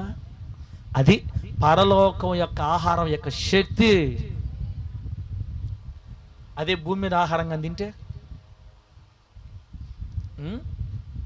ఒకరోజు నడవటం కాదు కదా, అరపూటకే అయిపోద్ది. ఈ భూమి మీద ఉండే కల్తీ తిండికి, ఈ భూమి మీద మనం కల్తీ తిండి తిన్నా ఒకనొక రోజు మనం కూడా పరలోక ఆహారం తింటామా మేము చెప్పండి గట్టిగా. ఇప్పుడు పరలోకంలో నుంచి రొట్టెలు తెచ్చాడా తేలేదా అంటే, పరలోక రొట్టెలు ఉంటాయి ఉండవా? ఉంటాయి. డాబాల్లో తినేప్పుడు రోడ్డు కూడా దొరకతాయి, మనకి ఇబ్బంది ఏం. మా పౌలని చెప్పిన టీ కూడా మనకి, అది మనం మర్చిపోకూడదు. ఏ టీ కావాలన్నా మనకు అక్కడ ఉంటాయి. పరలోకంలో అన్ని శ్రేష్టమైన టీలు, ఏ టీలు కావాలో టీలు అన్నీ మీకు ఉంటాయి. ముందు మనం ఆడకు పోయేదాన్ని చూసుకోవాలి ఫస్ట్. ఆడకు పోవాలంటే ఇప్పుడు ప్రభువు చెప్తున్నాడు, భూలోకంలో కృంగిపోబాకండి, శ్రమలు వచ్చినప్పుడు ఇబ్బంది పడబాకండి. నిజమే, మీకు వచ్చింది నిజమే. రాజుల వంటి రాణి వంటి భయంకరమైన కఠోరమైన శ్రమలు చుట్టుముట్టుకున్నాయి. నీకు ఆధారమే లేదు. అధికారులు నీ మీదకి లేచారు, ఇక నువ్వు నిలబడలేవు, అయిపోయింది నీ జీవితం అనుకుంటున్నావు నువ్వు. కానీ నీ కోసం ఒక ప్రభుత్వం పనిచేస్తుంది, తెలియదా నీకు? పరలోక ప్రభుత్వం నీ కోసం పనిచేస్తుంది. లే, చచ్చిపో, నన్ను తీసుకో ప్రభు, నన్ను చంపే ప్రభు అంటేంది. ఇంకా నువ్వు 10 సంవత్సరాల సేవ చేయాలి. ఆమె చెప్పండి గట్టిగా. ఎన్ని సంవత్సరాలు? 10 సంవత్సరాల సేవ ఉంది ఏలియా నీకు. లే, నువ్వు మామూలు చావటం ఏంది? అగ్ని రథాల మీద ఏ మనిషి అయితే నేను చంపుతాననిందో ఆ మనిషి రాజ్యంలో నుంచే నిన్ను నేను అగ్ని రథాల మీద పరలోకాన్ని తీసుకోపోతా. ఎవరు నిన్ను చంపేది? లే పైకి అని దేవుడు ధైర్యం ఇచ్చి ఏలియా గారిని ఏమంటే భోజనం పెట్టి 40 రాత్రింబగళ్ళు నడిచి దేవుని పర్వతమైన హోరేబుకి వెళ్ళి అక్కడ దాక్కున్నాడు. బిడ్డలారా, ఈ ఏలియా గారి చెట్టు మనకేం చెప్తుందంటే, బదరీ వృక్షం, నువ్వు ఎటువంటి పరిస్థితిలో ఉన్నా, ఎంత బాధల్లో ఉన్నా, ఎంత కష్టంలో ఉన్నా, ఎంత శ్రమలో ఉన్నా, దేవుడు నిన్ను విడిపిస్తాడని గుర్తుపెట్టుకో, మర్చిపోవద్దు. అది నువ్వు పొందుకోవాలంటే ప్రార్థన చేయి. అది నువ్వు పొందుకోవాలంటే పాపాన్ని విడిచిపెట్టు. మంచి చెడులో తెలివినిచ్చే వృక్షానికి దూరంగా వెళ్ళిపో, పారిపో. ప్రార్థన చేయడం మర్చిపోవద్దు బిడ్డలారా అని దేవుని వాక్యం మనకి చెప్తా ఉన్నప్పుడు, దేవునికి అసహ్యం కలిగించే అలంకరణ వదిలేయి. తగుమాత్రంగా ఉండు, ఆత్మీయురాలుగా ఉండు, భక్తిపరురాలుగా ఉండు, భక్తిపరుడుగా ఉండు. ప్రభు నిన్ను చూసినప్పుడు నీలో ఇష్టం కలగాలి దేవుడికి అని దేవుడు చెప్తా ఉండగా, వాక్యానికి లోబడే కృప దేవుడు మనందరికీ అనుగ్రహించును గాక. గట్టి చెప్పండి హల్లెలూయా. బిడ్డలారా, లాస్ట్ మాట చెప్పి ప్రార్థన చేసుకుందాం. లాస్ట్ మాట, పరమగీతాల గ్రంథం 2వ అధ్యాయం 3వ వచనం. ఇక్కడ ఒక చెట్టు, ఇంకా కాలేదండి సార్, ఎన్ని రాయాలి ఇంకా మేము? పరమగీతాల గ్రంథం 2వ అధ్యాయం 3వ వచనం. అడవి వృక్షములలో జల్దరు వృక్షం ఎట్లున్నదో పురుషులలో నా ప్రియుడు అట్లున్నాడు. ఆనందభరితనై నేను అతని నీడను కూర్చుంటిని, అతని ఫలము నా జిహ్వకు మధురము. ఇక్కడ ఒక వృక్షం, జల్దరు వృక్షం అనండి. ఏ వృక్షం ఇది? సొలొమోను గారి చెట్టు అనండి. ఎవరి చెట్టు అమ్మా? సొలొమోను గారి చెట్టు. సొలొమోను గారు అంటే ఎవరు? సుబ్బరాయుడు గారు మనవడా? చెప్పాలి. సొలొమోను గారు అంటే ఎవరు? దావీదు గారి కుమారుడు. కనీసం ఆ మాట నవ్వుతారేమో అనుకుంటే అది కూడా నవ్వట్లా, బిగబట్టాం. మిమ్మల్ని నవ్వించడానికి నేను అప్పుడప్పుడు అట్లా అంటుంటా. ఏదో హుషారుగా నవ్వితే ఏమో రత్నాలు బిళ్ళారా, రత్నాలు రాలిపోతాయేమోనని కొంచెం నవ్వుతుంటే నేను కొంచెం చెప్పాలనిపిస్తుంది నాకు. కానీ రా నాయన, గంట పని అయిపోతుంది, స్టార్ట్ చేసి మళ్ళీ చెట్లు తగులుకున్నావు మాకు ఈ వారం నువ్వు అని అనుకుంటా లోపల నవ్వుకొని బిగబట్టి బయటికి కూడా కనపడకుండా పళ్ళు మూసేసి అట్లా ఉండబాకండి. ట్యూబ్ లైట్లు వేస్తే బాగా వేయండి, లేకపోతే నవ్వబాకండి. నవ్వాలనుకుంటే బాగా నవ్వండి, లేకపోతే నవ్వబాకండి. దేవుడు మిమ్మల్ని ఆశీర్వదించును గాక. గట్టి చెప్పండి హల్లెలూయా. ఏ వృక్షం అమ్మా? ఏ వృక్షం? జల్దరు వృక్షం. అంటే ఇదేదో కాదు, యాపిల్ చెట్టు, యాపిల్ ట్రీ, యాపిల్ పండ్లు కాస్తున్న చెట్టు, యాపిల్ ట్రీస్. బా, ఎంత మంచి మాట. అడవి వృక్షములలో జల్దరు వృక్షం ఎట్లున్నదో పురుషులలో నా ప్రియుడు అట్లున్నాడని ఏమంటే షోలం మీతి చెబుతుంది సొలొమోను గారి గురించి. బిడ్డలారా, ఈ సొలొమోను చెట్టు ఏం మనకు నేర్పిస్తుందంటే, లోకములో అనేక మంది ప్రజలు ఉన్నారు, లోకములో అన్ని జనులు ఉన్నారు, ప్రభువుని ఎరగని వారు ఉన్నారు, దుష్టులు ఉన్నారు, భక్తిహీనులు ఉన్నారు, కోటాను కోట్ల మంది ప్రజలు ఉన్నారు. నీ గ్రామంలో 100,000 మంది ఉన్నారు, నీ కాలనీలో నీ వీధిలో 100 మంది ఉన్నారు. కానీ అరణ్యంలో ఎన్ని చెట్లున్నా నా ప్రియుడు మాత్రం జల్దరు వృక్షము వలె. దేవునికి స్తోత్రం కలుగును గాక. మన దేవుడు ఎవరో తెలుసా? 10,000 మందిలో అతి సుందరుడు, గుర్తింపదగిన వాడు. ఆయన చూడగానే గుర్తుపట్టేయచ్చు. ఎంతమంది పురుషుల మధ్యలో ఉన్నా నా దేవుడు నా ప్రియుణ్ణి ఈజీగా గుర్తుపట్టచ్చు. సౌలు గారి గురించి బైబిల్ ఏం చెప్తుందంటే, ఇజ్రాయేలుకు మొదటి రాజు సౌలు గారి గురించి ఏం చెప్తుందంటే, ప్రజలందరినీ చూస్తే అందరి భుజాల కంటే ఎత్తుంటాడంట. అందరికంటే ఎత్తు, బాగా ఎత్తరి, పొడగారి, వాళ్ళందరికంటే ఎత్తుంటాడంట. అంత స్వరూపం, సొగసు, అందమైన వాడు సౌలు రాజు. ఇది ఈ జలదర చెట్టు ఏం చెప్తుందంటే, ఎంతో మంది భక్తి పరులు ఉన్నారు, లేదా భక్తిహీనులు ఉన్నారు. వాళ్ళందరిలాగా నువ్వు ఉండకూడదు. వాళ్ళందరిలో కంటే ప్రత్యేకమైన దానిగా పురుషులలో నా ప్రియుడు జలదర వృక్షం వలె ప్రత్యేకంగా ఉన్నాడు అని షోలమ్మీతి పొగడుతున్నట్లుగా ఈ రోజున నిన్ను నన్ను మన దేవుడు పొగడాల. నా బిడ్డ ఇంతమంది అరణ్యంలో, లోకంలో ఇంతమంది ఉంటే నా బిడ్డ ప్రత్యేకం అంతే. నా బిడ్డ అందమే వేరు. ఆమె ప్రార్థనా జీవితం, ఆమె పరిశుద్ధత, ఆమె భక్తి, ఆమె నీతి లోకంలో కలవదు. వేర్పాటు అయిపోయింది, ప్రత్యేకించబడింది నా బిడ్డ. అన్ని చెట్లు ఒక పక్క అయితే, జలదర వృక్షమే ఒక పక్క, అందరూ ఒక పక్క అయితే నా బిడ్డే ఒక పక్క. దేవునికి స్తోత్రం కలుగును గాక. లోకములోనికి వేరై ప్రత్యేకంగా విలువ కలిగిన భక్తి చేయాలని మనకి జలదర వృక్షం నేర్పిస్తుంది. సొలొమోను చెట్టు చెప్తుంది మనకి, మీరు అందరిలాగా ఉండొద్దు, అందరిలో కలిసిపోయి ఉండొద్దు, మీరు వేరుగా ప్రత్యేకంగా ఉండండి. 10,000 మందిలో గుర్తించదగిన వాడుగా యేసుక్రీస్తు ఎలా ఉన్నారో, మన గ్రామంలో ఉండే ప్రజల మధ్య, మన సంఘంలో ఉండే ప్రజల మధ్య నువ్వు ప్రత్యేకమైన వ్యక్తిగా ఉండాలి. ఇక్కడ 20-30 మంది ఉంటే ఈ 30 మందిలో నువ్వు ఒక ప్రత్యేకమైన వ్యక్తిగా మారిపోవాలి. నీ భక్తిలో ఈ 30 మందిలో ఒక దీవెనకరమైన వ్యక్తిగా మారిపోవాలి బిడ్డ. లోకములోని వారికి వేరుగా ప్రత్యేకంగా పరిశుద్ధత కలిగి ఒక ఆకర్షణీయమైన, అందమైన, ఇతరులను ఆకర్షించే చెట్టుగా జలదర వృక్షము వలె నీవు మారాలని యాపిల్ చెట్టు మనకు బోధిస్తుంది. దేవునికి స్తోత్రం కలుగును గాక. ఇది ఎవరి చెట్టు? ఎవరి చెట్టు? సొలొమోను గారి చెట్టు. అందరిలో కలిసిపోకూడదు, ప్రత్యేకంగా ఉండాలి, లోకమునకు వేరై ఉండాలి, మనం మూర్ఖతరం వారికి వేరై ఉండాలి, పరిశుద్ధంగా బ్రతకాలి, రాజీ పడకూడదు. వాళ్ళకి మనకు పంతం లేదు, మనం వేరు వాళ్ళు వేరు, మన విధులు వేరు వాళ్ళ విధులు వేరు, మనం జాగ్రత్తగా ఉండాలి. లాస్ట్ మాట అంటేనే చెప్తున్నాను ఆయన. యెషయా గ్రంథం 57:5. యెషయా గ్రంథం 57:5 బిళ్ళరా. యెషయా గ్రంథం 57:5లో మస్తచా వృక్షములను చూచి, ఇదిగో చెప్పాను కదా, మస్తచా వృక్షములను చూచి పచ్చని ప్రతి చెట్టు క్రిందనో కామము రేపుకుని వారలారా అని. ఇది హెచ్చరిక. మస్తచా వృక్షమన్నా, సింధూర వృక్షమన్నా, మస్తకి వృక్షమన్నా అన్నీ ఓక్ చెట్లలో రకరకాలు. ఈ ఓక్ ట్రీ ఇది దుష్టుల చెట్టు అన్నమాట. యెషయా గ్రంథంలో 57వ అధ్యాయంలో చెప్పబడిన ఈ మస్తచా వృక్షం దుష్టుల చెట్టు, భక్తిహీనుల చెట్టు. ఈ చెట్టు ఏమని బోధిస్తుందంటే, లేదా ఈ చెట్టు ద్వారా దేవుడు మనకి ఏమని నేర్పిస్తున్నాడంటే, దేవుని ప్రజలకి విపరీతమైన కామం ఉండకూడదు, పచ్చని ప్రతి చెట్టు కింద కామము రేపుకొని వారలారా మీకు శ్రమ. మస్తచా వృక్షములను చూచి ప్రతి పచ్చని చెట్టు కింద అని దేవుడు ఒక ఘాటైన వ్యాఖ్య ఇక్కడ చేస్తున్నట్టు కనపడుతుంది. బిడ్డలారా, నేను మీకు తండ్రిని, మీరు ఆత్మీయ పిల్లలు తెలియాలి. కొందరు చూడకూడని వాటిని పదే చూస్తూ ఉండడం వల్ల వారి ఆశలు రేపబడతా ఉంటాయి. కామాభిలాష అత్యధికం అయిపోద్ది. తమ్మును తాము రేపుకుంటూ ఉంటారు, ఉద్రేకమును రేపుకుంటూ ఉంటారు. దేవుడు చెప్పాడు, మీరు మరలా మీ శరీర ఆశలు అనుసరించి నడవటానికి మీరు సాతాను సంబంధులు కాదు, మీరు వెలుగు సంబంధులు.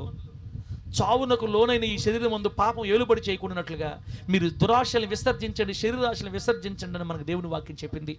అంటే ఇట్లరా మీకు అర్థం చెప్పాలంటే,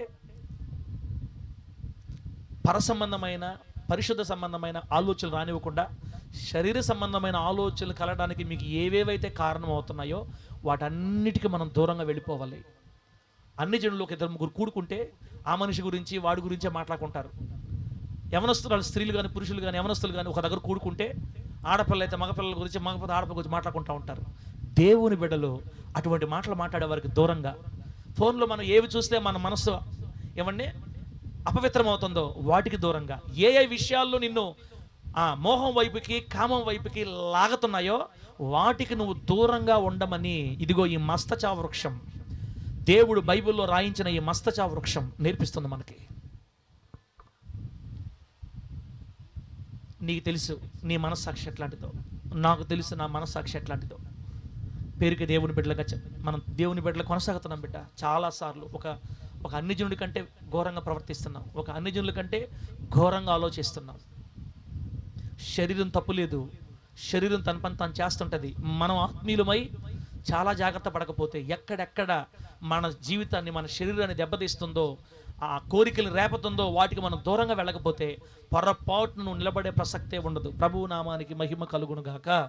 చెప్పండి గట్టిగా హల్లెలూయా. యోసేపు గారికి వివాహమైనప్పుడు ఆయన వయసు 30 సంవత్సరాలు.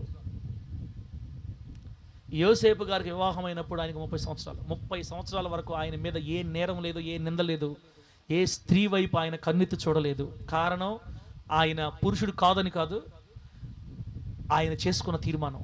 ఎక్కడెక్కడ ఏ ఏ సందర్భాలు అతన్ని ఇబ్బంది పెడుతున్నాయో వాటికి దూరంగా వెళ్ళిపోయేవాడు. యవన కాలం జాగ్రత్త కాపాడుకున్నాడు, పవిత్రపరచుకున్నాడు. దేవుడు తనకు భార్యని తోడునిచ్చే వరకు చాలా జాగ్రత్త పడ్డాడని దేవుని వాక్యం సెలవిస్తుంది. బిడ్డ, నువ్వు దేవుని బిడ్డవై ఉండి, నువ్వు పరిశుద్ధత అనుసరించే బిడ్డవై ఉండి, యేసయ్య రక్తంలో, యేసయ్య శరీరంలో చేతులేస్తా అమలక్కల మాట్లాడుకొని అపవిత్ర మాటల దగ్గర వెళ్ళి కూర్చొని మనసు చెడుపుకొని, ఆలోచన చెడుపుకొని, మోహ సంబంధమైన కార్యాల మీద నీ మనసు నిలుపుకుంటే ప్రభు దగ్గర లెక్క చెప్పాలి.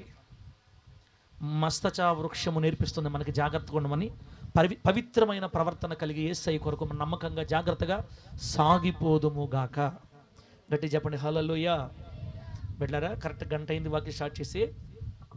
మాట అంటే మాటే, మర్యాదగా ఆపేస్తా. ఇంకొక రెఫరెన్స్ చెప్తే మీరు నమ్మొద్దు నన్ను. లాస్ట్ రెఫరెన్స్ 8వ చెట్టు దుష్టుల చెట్టు అయిపోయింది. 8వ చెట్టు యోనా గ్రంథం 4వ అధ్యాయం 10వ వచనం. యోనా గ్రంథం 4వ అధ్యాయం 10వ వచనం. అందుకు యెహోవా, నీవు కష్టపడకుండాను పెంచకుండాను ఒక రాత్రిలోనే పుట్టి పెరిగి ఒక రాత్రిలోగానే వాడిపోయిన ఈ సొర చెట్టు విషయములో నీవు విచారపడుతున్నావే. 4వ అధ్యాయం 10వ వచనం అన్న.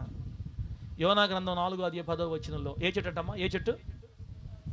సొర చెట్టు అనండి. ఏ చెట్టు? సొర చెట్టు.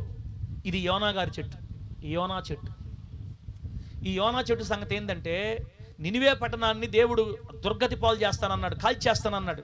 యోనా గారు సువార్త చేసి నేరుగా ఊరికి ఎదురు కొండ మీద కూర్చొని ఆకాశం వైపు పట్టణం వైపు, ఆకాశం వైపు పట్టణం చూస్తాను అంటే అర్థమైందండి. ఎప్పుడెప్పుడు అగ్ని వస్తుందా, వీళ్ళని కాల్చేస్తుందా, నా కళ్ళతో చూడాలా. ఆయన ఏం పాస్టర్ అంతలా కోపం ఉంటే, ఇస్రాయల్ పాస్టర్ కంటే ఘోరంగా ఉన్నాడు ఆయన. మరి అనా పాస్టర్లకి అంత కోపం పనికిరాదు. మీకు చెప్తానేనండి, ఒకవేళ యోనా గారు దేవుని ప్రేమ కలిగి వాళ్ళందరికీ వాక్యం చెప్పి జాగ్రత్తగా కష్టపడి వాళ్ళు సువార్త చేసి ఉంటే, ఇప్పుడు యోనా గారు ఎక్కడో ఊరు బయట కొండ మీద ఎండలో కూర్చో సంవత్సరం వచ్చేదనా? రాజుగారు తీసుకెళ్ళి సకల మర్యాదలు చేసి ఉండేవాడు. ప్రేమ ఉంటే. కోపం ఎక్కువ. ఇశ్రాయేలీయులు హింసించారని అశ్షూరీయుల రాజధాని నినివే పట్టణం అనమాట. అశ్షూరు రాజధాని నినివే. అశ్షూరీయులు ఇశ్రాయేలు చాలా బాగా హింస పెట్టారు, చాలా వేధించారు, వాళ్ళందరూ ధ్వంసం చేసి ఆకెళ్ళారు. ఆ కోపమినికి నా జనుల్ని నాశనం చేసిన వాళ్ళ దగ్గర నేను వాక్యం చెప్పాలా? ఏమయ్యా నీకు సరే ప్రేమ, నాకు ఏమనుకుంటాం ఇక్కడ విపరీతమైన దేశభక్తి ప్రేమ ఏమనుకుంటున్నాను. ఈయన ఓవరైపోతాడు. పాస్టర్ గారికి ఏందో అంతలా ప్రేమ, బంధుప్రీతి అంత ఉండకూడదు. పాస్టర్లకు బంధుప్రీతి ప్రేమ ఏందో ఈయన యెహోవా దేవుడేమో నినివే పోయి వాక్యం చెప్పమంటే ఏడబోతున్నాడు. చెప్పండి ఎక్కడ చూడండి. యెరూషలేము పట్టణం నుండి నినివే పట్టణం 500 మైళ్ళు. కానీ యోనా గారు కేవు ఇచ్చి తర్షీషు పట్టణం పోయే ఓడెక్కాడు. అది 2500 మైళ్ళు. అంత దూరం. దేవుడు మాట కాదని లేక పోతా నీకు బాగా చేస్తా ఉండని ఎక్కాడు. పిలిచినోడు ఏమన్నా సామానుడా? చెప్పినోడు సామానుడా? ఒరే సృష్టి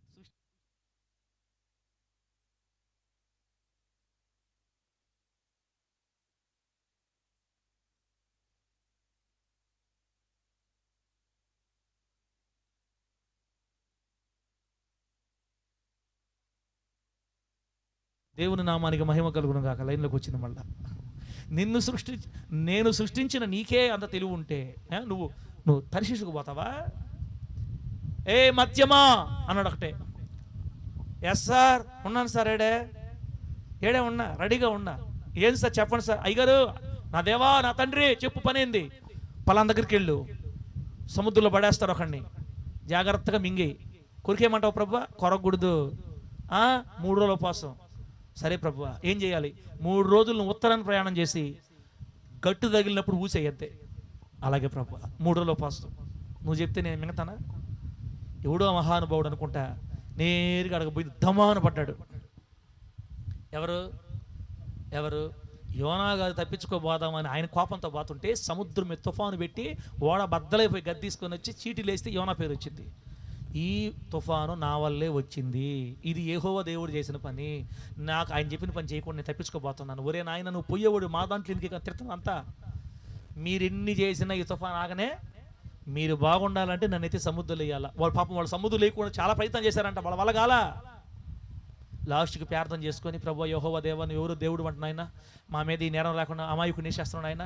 అమాయకుడా మీరేంటి ముందని చెప్పి వేసాయి అంటే ఎత్తేసారు. రెడీగా ఉంది కదా, ధమాను పడగా నేరుగా మింగేసింది. యోనా అనుకున్నాడు నినివే పట్టణంకి వెళ్ళి వాక్యం చెప్పడం కంటే చచ్చిపోతే మేలు కదా అనుకున్నాడు.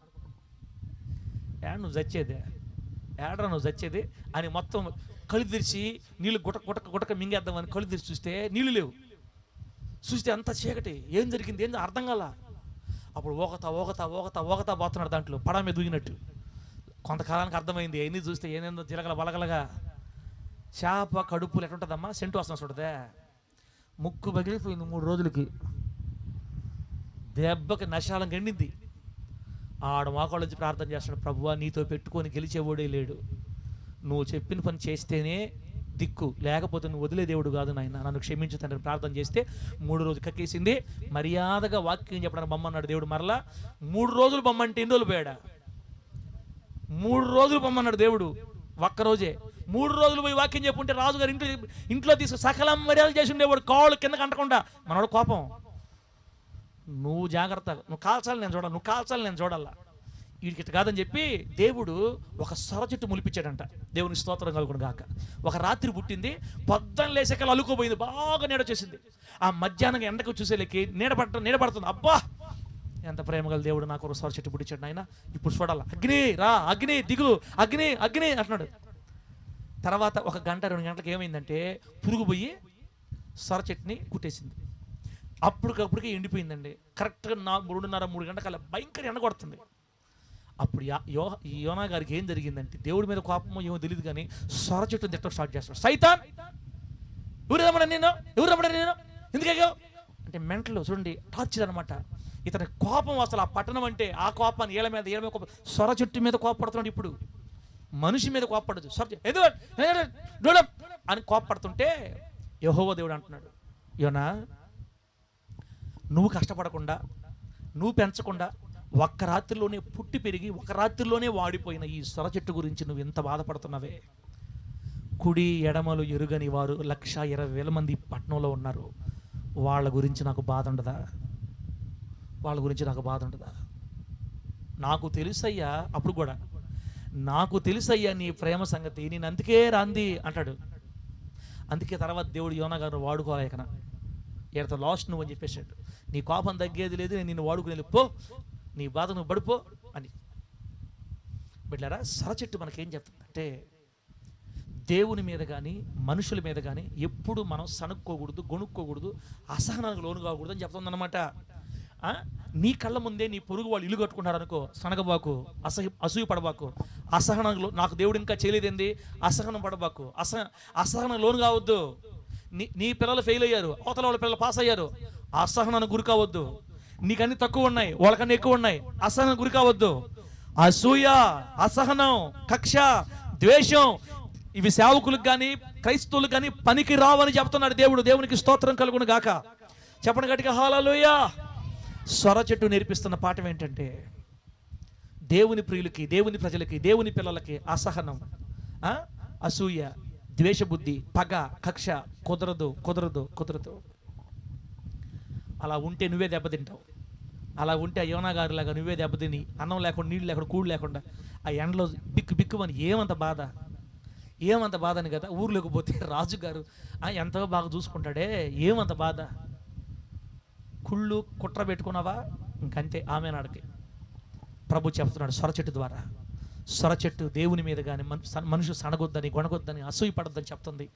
దేవుని కొరకు రోషం కలిగి నమ్మకస్తులమై ప్రేమతో సాగిపోదుముగాక. గట్టి చెప్పండి హల్లెలూయా. సింధూర వృక్షం ఆతిథ్యం ఇవ్వమని దేవుని బిడ్డలకి, దేవుని సేవకులకి, అనాథలకి ఆతిథ్యం ఇవ్వమని నేర్పిస్తుంది. తర్వాత పిచ్చుల వృక్షం. పిచ్చుల వృక్షం ప్రార్థన చేయమని, చింత చెట్టు ప్రార్థన చేయమని, అబ్రహాంగా చెట్టు ప్రార్థన చేయమని చెప్తుంది. 3 బిడ్డలారా, యాకోబు గారి చెట్టు మస్తకి వృక్షం దేవునికి అసహ్యత కలిగించే అలంకరణను వదిలిపెట్టమని చెప్తుంది. 4 ఏలియా గారి బదరీ వృక్షం చీపురు చెట్టు ఎంతటి కృంగుదలైన, ఎంతటి శ్రమైన దేవుడు తీసేస్తాడు, నువ్వు దిగులు పడద్దని చెప్తుంది బిడ్డలారా. తర్వాత 5వది జల్దరు వృక్షం యాపిల్ ట్రీ సొలొమోను చెట్టు చెప్తుంది, లోకంలో వారికి ప్రత్యేకంగా ఉండి మనం ప్రజల ఆకర్షణ మన వైపు ఉండాలి, మనం లోకాన్ని ఆకర్షించుకునే ప్రత్యేకమైన వారుగా ఉండాలని చెప్తుంది. 6వ చెట్టు మస్తచా వృక్షం దేవునికి అసహ్యమైన బిడ్డలారా కామాభిలాష, కామమును రేపుకునే, ఉద్రేకపరుచుకునే తత్వానికి, ఆ అలవాట్లకు దూరంగా వెళ్ళిపోమని చెప్తుంది. లాస్ట్ది సొర చెట్టు దేవుని మీద కానీ మనుషుల మీద కానీ అసూయ, కక్ష, బుద్ధి ఎప్పుడు పెట్టుకోవద్దని చెప్తుంది. ఇవన్నీ కలిగి ఉండి ఈ లోకంలో ఉన్నటువంటి మంచి చెడుల తెలివినిచ్చే వృక్షాన్ని మనం జయించగలిగితే మరణించిన తర్వాత జీవ వృక్ష ఫలములకు మనం హక్కుదారులు అవుతాం. ప్రభు సన్నిధిలో సదాకాలం ఆ చెట్టు ఆకులు తింటా, పండ్లు తింటా మన జీవితం ప్రభువుతో గడుపుతాం. దేవుడి మాటలు మనకు ఆశీర్వాదకరంగా మార్చి వర్ధిల్ల చేయను గాక. గట్టి చెప్పండి ఆమేన్. కళ్ళు మూసుకొని ప్రార్థన చేసుకుందాం బిడ్డ.